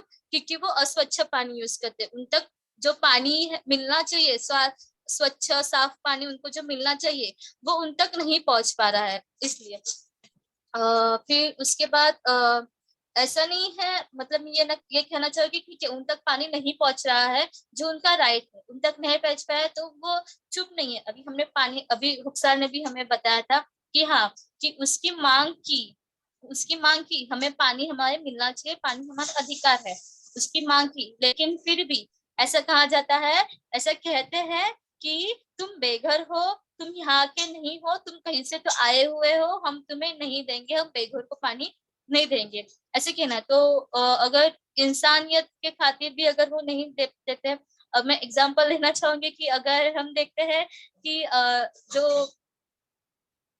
एक समझो अपना मुंबई में अंबेडकर नगर करके एक बस्ती है, वहां पे वो बस्ती है, वो होमलेस कम्युनिटी नहीं है, बस्ती है, लेकिन वहां पे पानी नहीं है, बस्ती में पानी नहीं मिलता है, वो भी कुआं जो होता है ना, उस कुएं में से पानी लेते हैं, अब पीने के लिए भी उस कुएं में से पानी लेते हैं, लेकिन वही क्यों? क्योंकि वो फॉरेस्ट एरिया है, फॉरेस्ट लैंड है, इसलिए उनको वहां पे पानी नहीं मिलता है। लेकिन वहीं पे बड़े बड़े बिल्डिंग्स है, वो भी फॉरेस्ट लैंड वहीं पे है, लेकिन उन तक पानी पहुंच रहा है। मुझे बस यही कंपेयर करना है कि हम यहाँ पे क्लास देखते हैं क्या, कि अगर हाँ तुम हाई क्लास के हो तो तुम्हें ठीक है, तुम्हें मिलेगा, अगर तुम लो क्लास के तो नहीं, तुम्हें हम नहीं देंगे, ऐसा है क्या? मुझे बस ये पूछना था। और Okay, thank you, Pooja.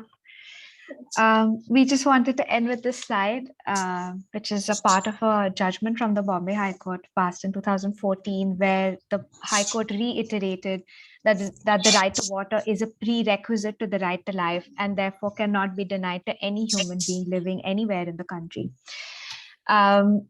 This is a very important judgment, though it seems very obvious. It's a very important judgment for the fight to universal water access in Hello, our city. Anne. Yeah. Rukhsar? हाँ, sorry मेरा Thank phone you. बंद हो गया था। It's okay, हम खत्म कर रहे हैं। Okay, thank you. पूजा, रुखसार आपको कुछ कहना एंड में? मुझे तो वैसे Okay. वैसे तो बहुत कुछ कहना था कि यहाँ की जो मुंबई की सिचुएशन है पानी के ऊपर, कि लोगों को जानकारी नहीं है उनके बारे में, कि उनका हक उनको कैसे मिल सकता है। Right. हाँ, हम इसी के बारे में बोल रहे थे. The awareness to the constitutional right to water is so low, and that is maintaining the informal water economy in the city. And therefore, the legality of water access is extremely important for us to look at, and this is the work of Pani Haq Samiti. Ayn and Pooja and Rukhsar, thank you so much for that amazing presentation. I think you kind of went to the heart of the matter, and thank you so much. That was really inspiring. I know breakout rooms were scheduled now, but because we are completely kind of ahead, we really have very limited time. I think we will move to the Entrepreneurial Showcase immediately.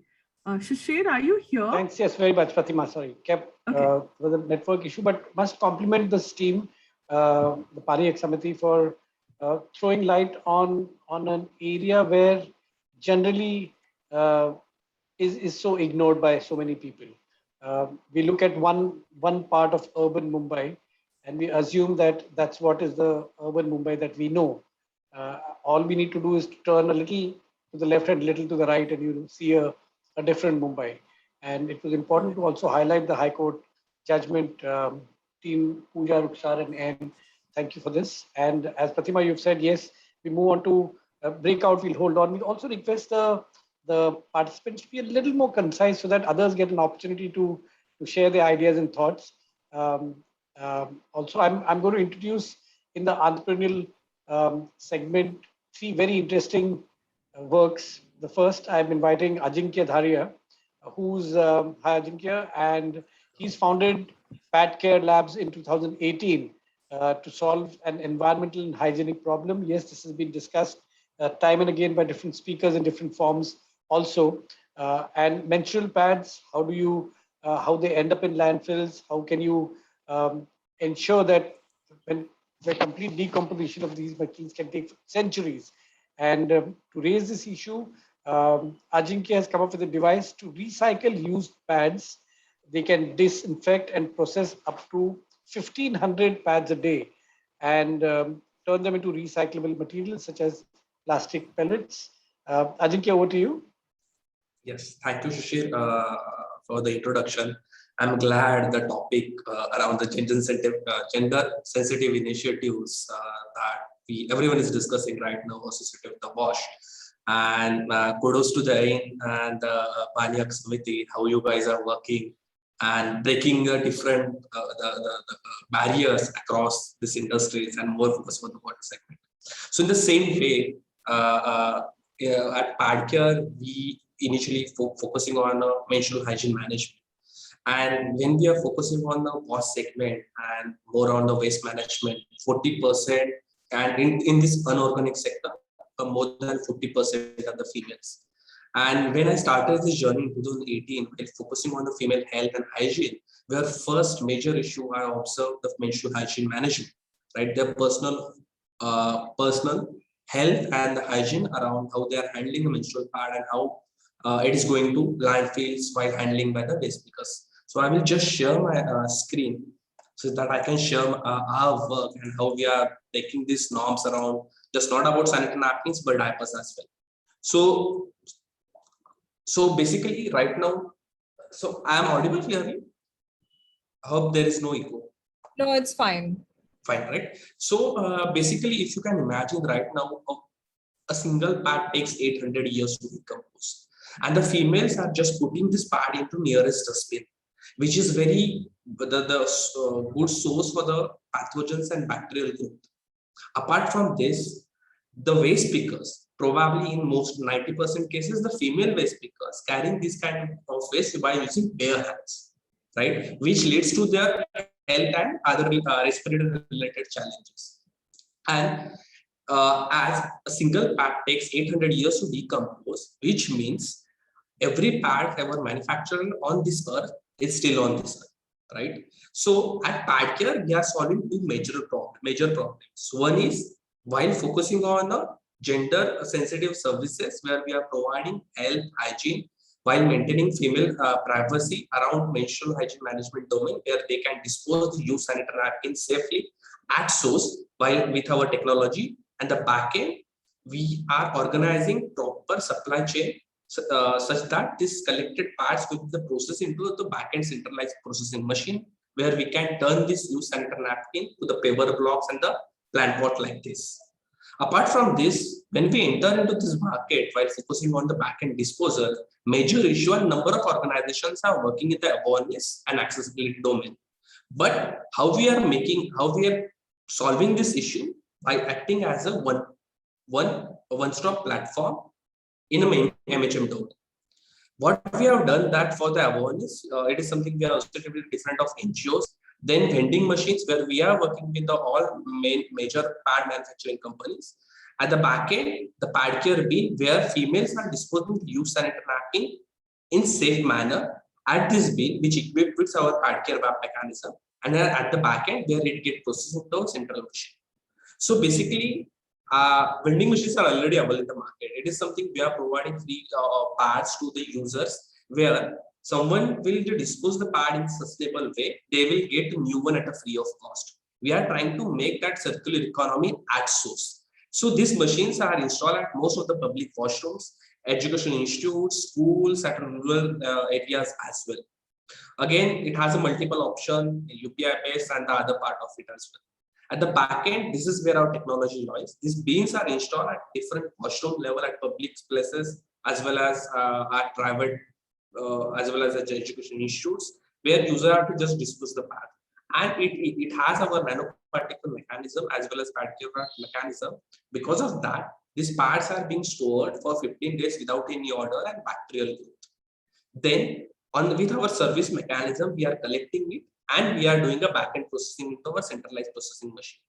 So at the front end, this means that what we are installing, where it is solving female-centric issues, where it is providing the hygiene, it is providing the privacy to the users, and they are just getting rid out of it. And we have installed more than 600 units across Pune and Mumbai cities at different locations. Again, right now we are processing more than 3,000 pads per day in this centralized processing machine, which is works on the 5D technology. If you look, it has a direct and indirect impact on the women's health, the service that what we are providing. In terms of indirect, we are at a one case study we did at the State Bank of India, where we have installed our system. We observe before this system being installed, there is a high there were high UTI cases. After installing this system, because there is no bacterial growth and there is a reduction in bacterial growth, there is a high steep reduction in UTI cases. In the same way, we observe less carbon emissions throughout this process. At the output, the segregated cellulose and the plastic what we are getting, we are converting to reusable material. And then this is how our pad care service ecosystem look like. Front end, female related issues. Back end, we are processing this pad in sustainable way. Yes, we are saving 5 metric tons of carbon on monthly basis throughout our complete mechanism. And right now we are serving more than 4,000 females. We have reduced 60% urinary tract infections cases at different locations. And this is just not meant for the urban areas. We are targeting rural areas as well. We are closely working with the Infosys Foundation and Tata Trust.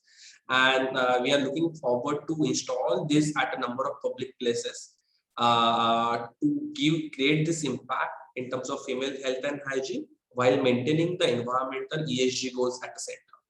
Yeah. Thank you. Thank you, everyone.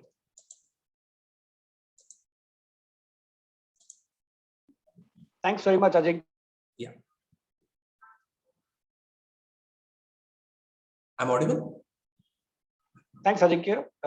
Just like to share with you that the t-shirt that I'm wearing today is made out of pellets from recycled material. Oh, great.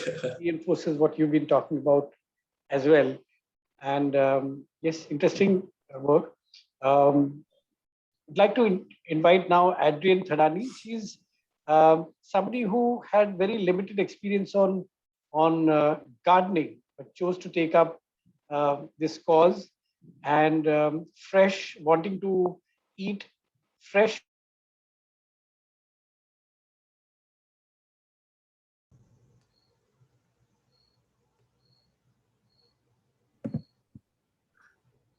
It looks like Shishir is having tech trouble again.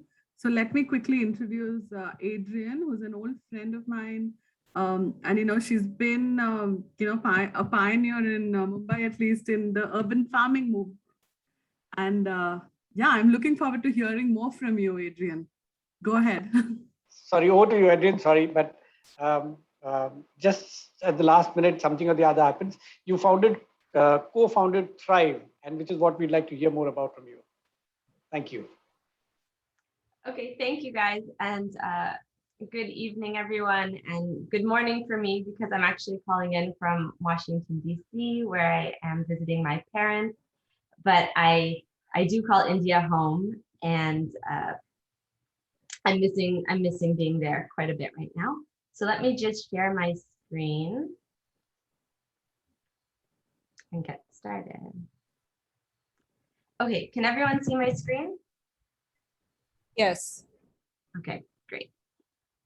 So for over a decade now, I've worked as an organic farming consultant across India, mostly focusing on urban farming and farm-to-table initiatives. And I was not someone who ever thought I would get into farming. I didn't come from that background. I was born and raised in a city. And the last decade, I've really found like a lot of joy, a lot of purpose in the work I do. And I find working in the agriculture sector to be incredibly relevant to a lot of today's challenges, very meaningful, and actually something I can earn a livelihood doing. But actually, that's not really the reality for most women working in the agriculture sector.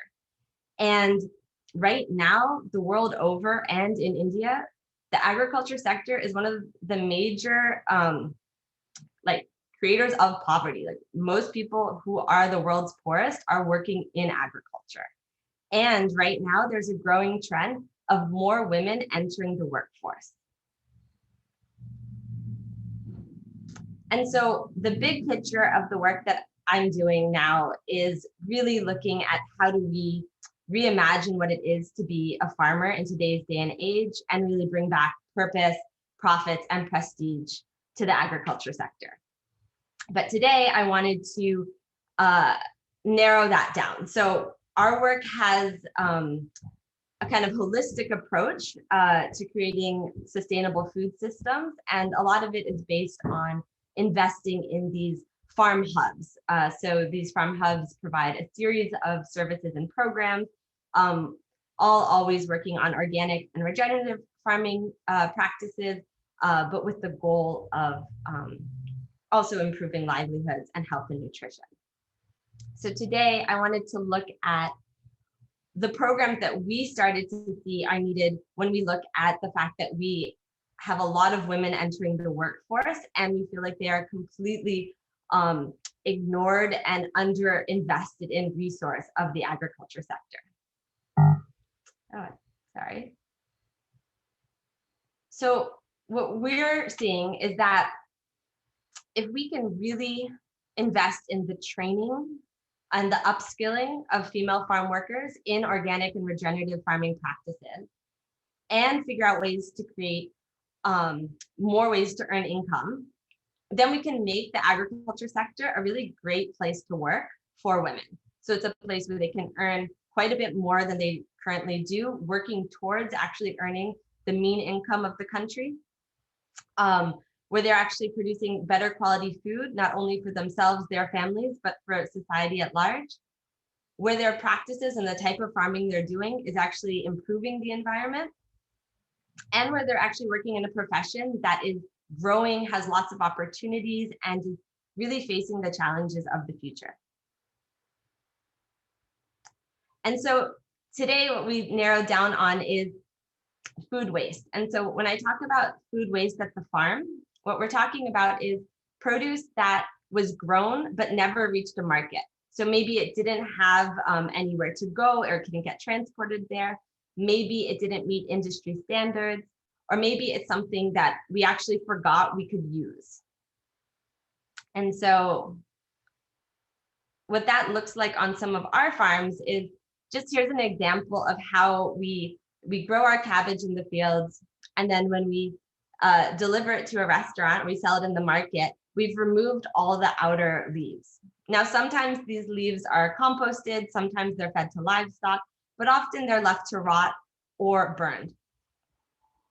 So when we started to think about that and do lots of research on food waste and farm waste, you start to hear this number that keeps coming up, that 30% of produce is wasted, 30% of produce is wasted. And so when we started to think of how can we create, like how can we capture more value from the farm, work with women and improve their income, we started to, instead of seeing it as 30% of food is wasted, we really saw that as we have 30% of food currently available to us right now that we're not making the most of.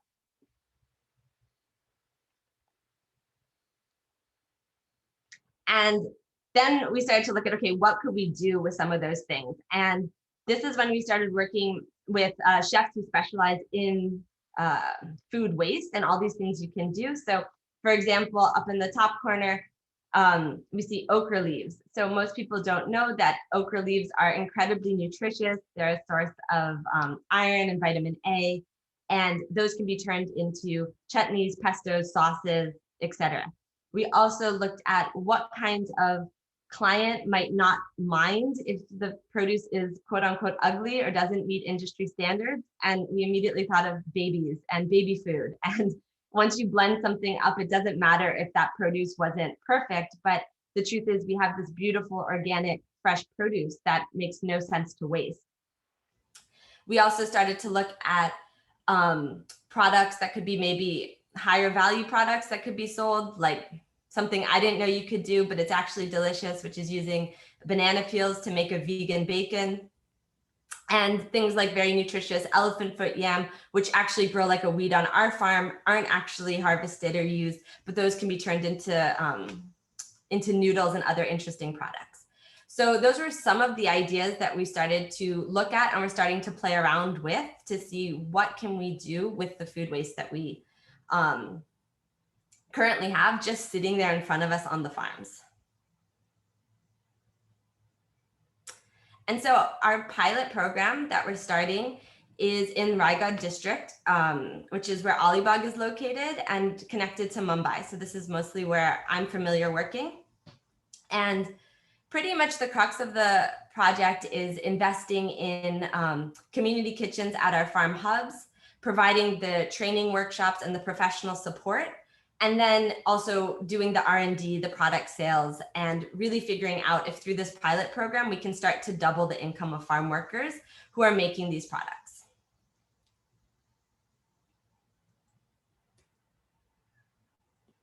Nope. Okay, well, and here's just an overview of some of the costings for the program. But again, what was really interesting for us when we started to do the research is seeing that just in our district, we have over 115,000 farm workers and 40% of them are women. And when we look at what they're earning on average, it's about 140 rupees to 200 rupees per day. And that puts us very far away from mean income. And so we really wanted to see, could we build a program that could start to dramatically change the income opportunities and the earning potential of farm workers. And as we looked at it, this is kind of what we came to, where if we invested in women, the outcome would be that they could earn about 70,000 rupees more per year than what they were earning before the program, that they would start to have access to a lot more opportunities in the agriculture sector, that the program would start to pay for itself after 2 years, and that we'd also be seriously investing in raising up the farm workforce, so that we actually have a ton of people with the skills to start to implement better farming practices, with the impact that this will provide better food for all of us, but also improve the health and nutrition of the farm workers and their families. And again, a key part of all of this is really looking at all the ways we can start to revalue farm workers as one of the most integral parts of the organic food movement. Okay, and so I know this was like a quick summary of everything that we're up to, but really what kind of kept coming up is when we took all the issues that we really cared about, which were how do you use farming to mitigate the challenges of the climate crisis? How do you improve the health and nutrition of a population? And then how do you really create viable livelihood opportunities in farming areas? It turned always to investing in women. And so that's the question we keep asking ourselves. And I know this was very quick and I just touched on a few points. So I would love to, stay in touch with all of you. I'm really happy to continue to discuss and share more about our program. So please feel free to connect with me. And thank you so much, guys, for having me. Thanks.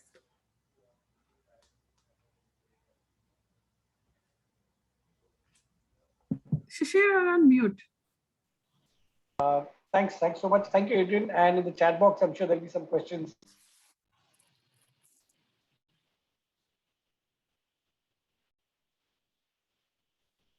Okay. Some technical issues again at my end. I'd like to now invite Divya Hegde.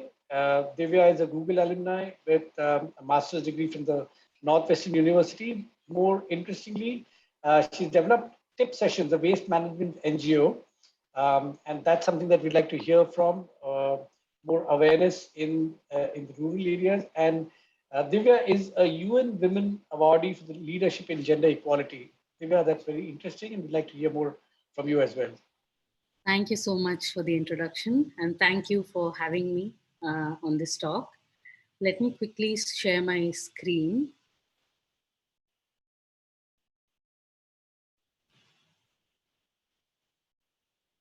Can you guys see my screen? Yes. So here's a grim, familiar face of climate change that we're all used to.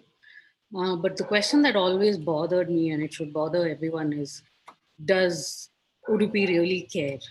In fact, does the global south really care?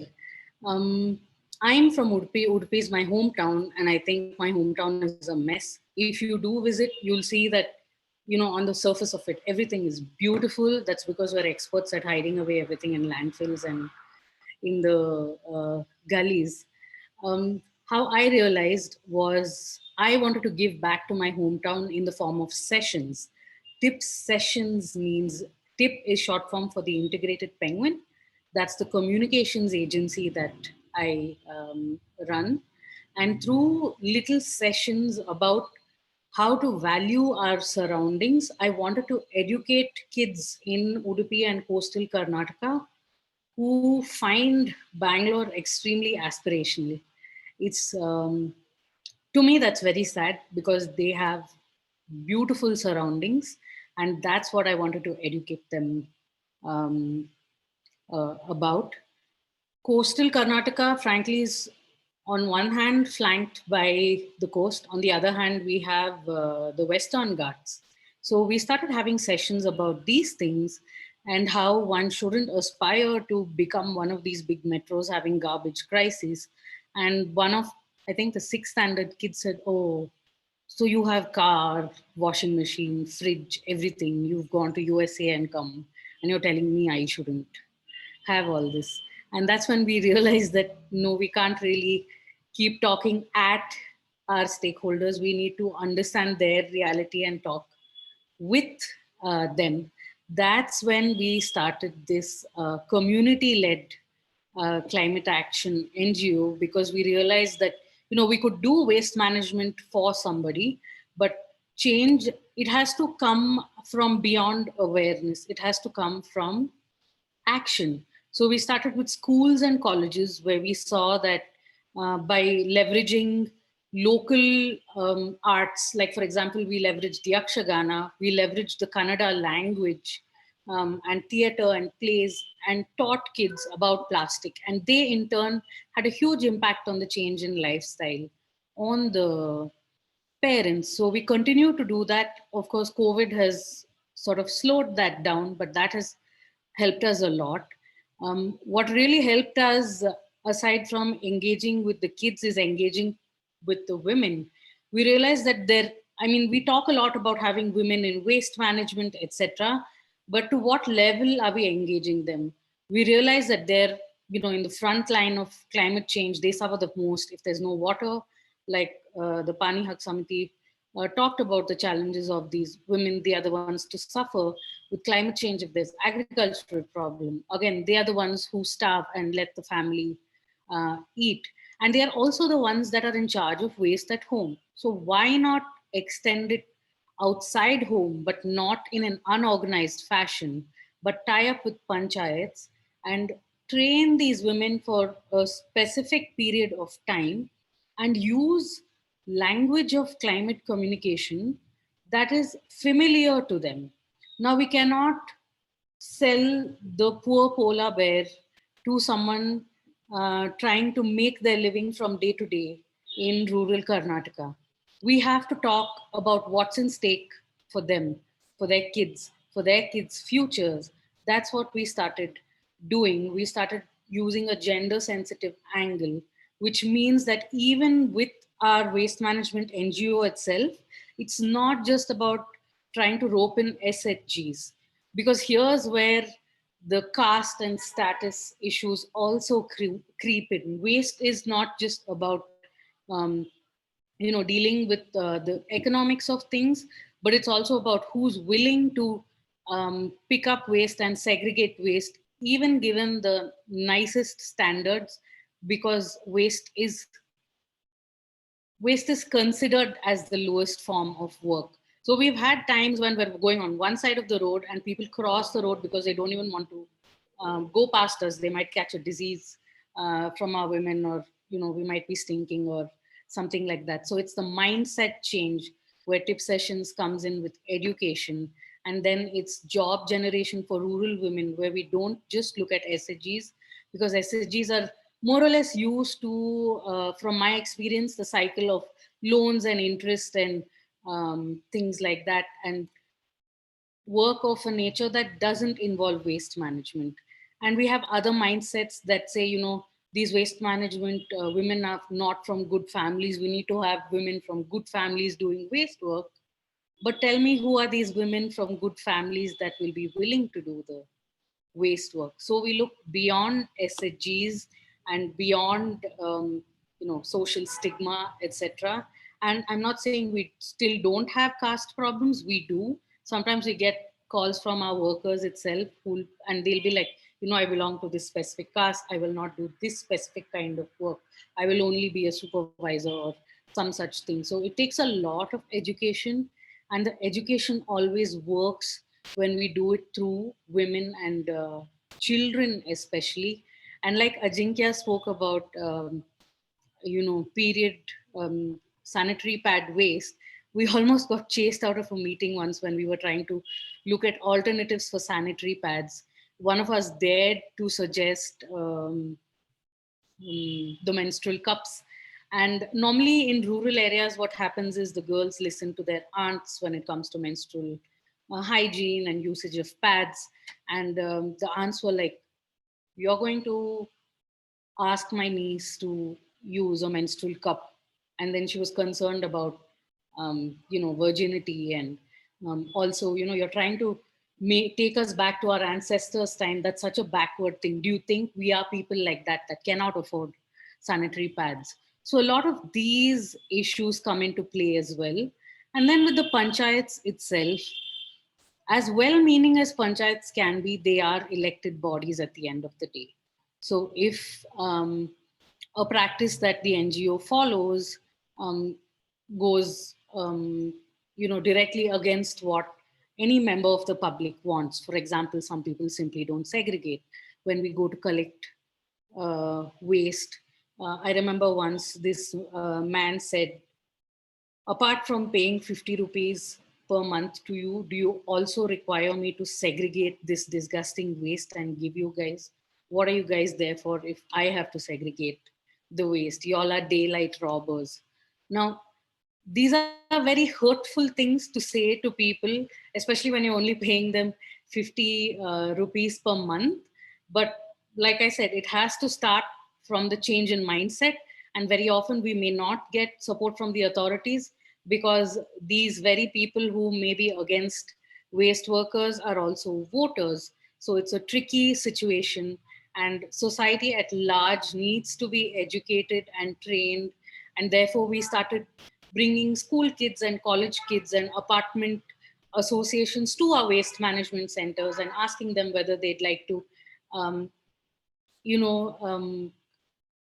crack a chance at segregating the waste themselves. And that's when you can see that sort of empathy angle, where they put themselves in the situation and see that, okay, it's really disgusting to segregate this kind of waste, and we have to eat lunch or have our evening tea after this, and would you be able to digest that food? We've had cases where like one of us has puked with the kind of lack of segregation that there is.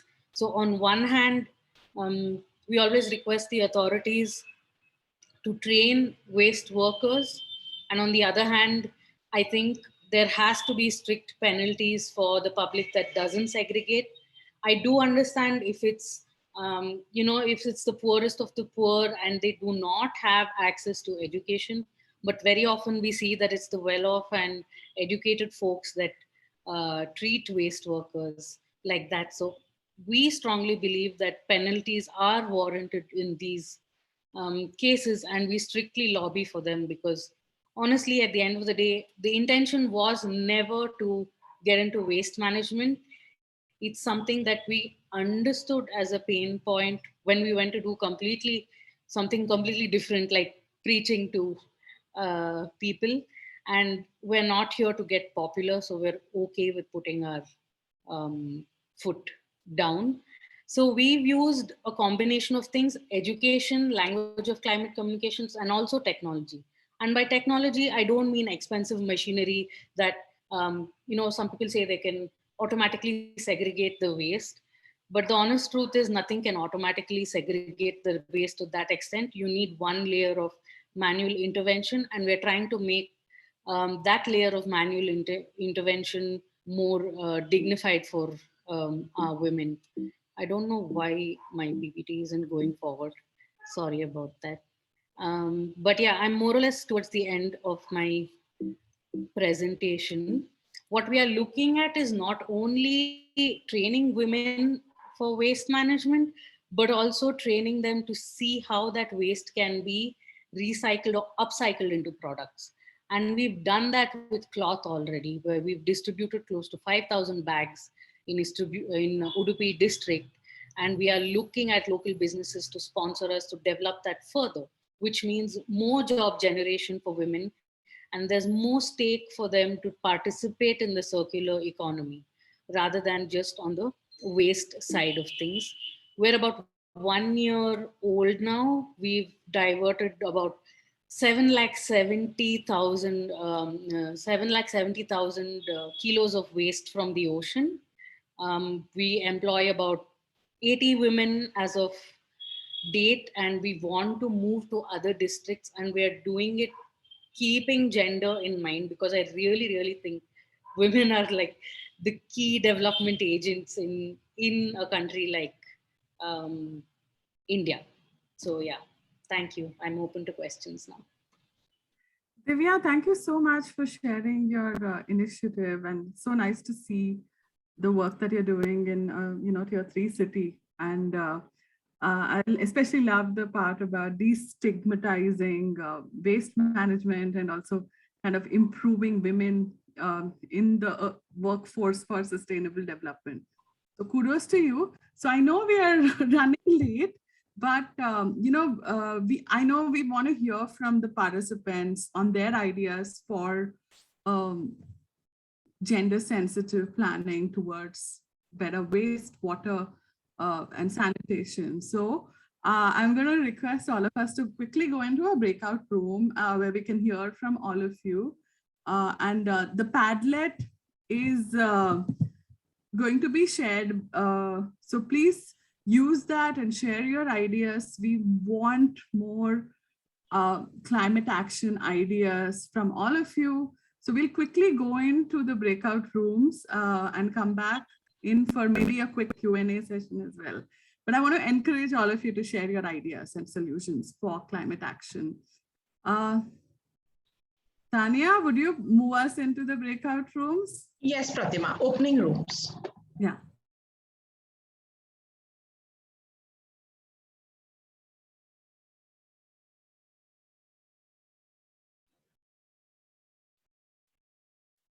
Hi everyone.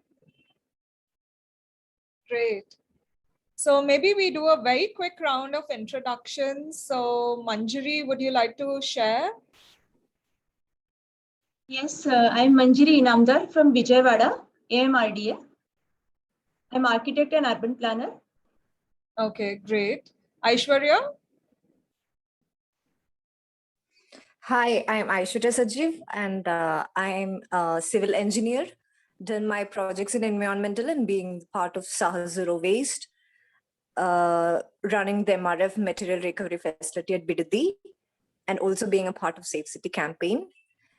And I have done my works related to climate action on trend rainfall analysis, water treatment, as well as ecos and toilet constructions. And so happy to say that we have launched our new MRF at Udupi, because just now we had a discussion on Udupi. So wonderful. So once we finish the introductions, maybe you can give us a little bit of your overview. Amandeep? Yes. Hello. Yeah, hi. Hello, yes, ma'am. I'm Amandeep Kaur, and I'm a student studying in psychology from Lovely Professional University. Great. Yes, ma'am. Nishu?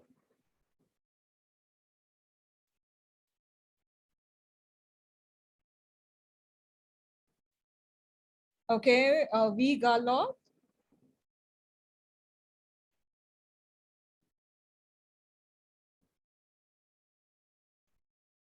And Christian. Yes, hello, good morning. Hi, Christian. If you can just introduce yourself for people who don't know you. Hi, good morning all. I'm Christian Strawn. I am in Chicago, Illinois, and I've worked with the UN and UN Habitat on few projects. Currently in Chicago, we're facing some challenges with the transportation industry, mainly with the Chicago Transport Authority. And we are looking at ways of reducing crime and making things more accessible to the largest riders, which happen to be women. And the whole concept is to bring safer cities to Chicago, and now more than ever.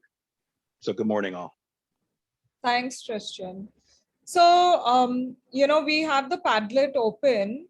So you may ask Adrienne a question on her presentation, or you may share a bit of your work. So if anybody has, you can raise your hand and I can ask you.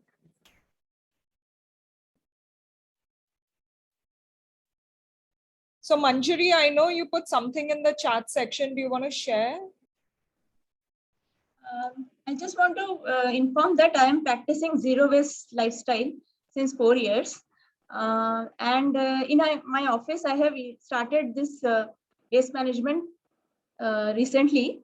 And now we are facing the issue of coffee waste. We are generating nearly 2 kgs of coffee waste daily. And we have started preparing compost, but that coffee waste is not suitable for that compost. So we are searching as to how to reuse that coffee waste. Adrienne, do you have any suggestions? And Manjari, please put on the Padlet your how you went about the zero waste lifestyle.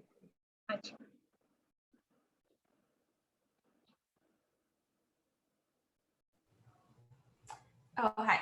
So we use a lot of coffee waste in our composting actually, but maybe, I don't know if it's just the scale or if you have not enough of other things, but I guess maybe seeing if there's any larger composting outlet that you could get your coffee waste to. We also, when we dry it, we use it as a mulch on top of our plants. So just as a kind of pest repelling mulching product on top of the soil of our plants in like our house plants. So that could be an idea. Okay, That's thanks. Interesting. Aishwarya, would you like to share your project you were talking about yesterday?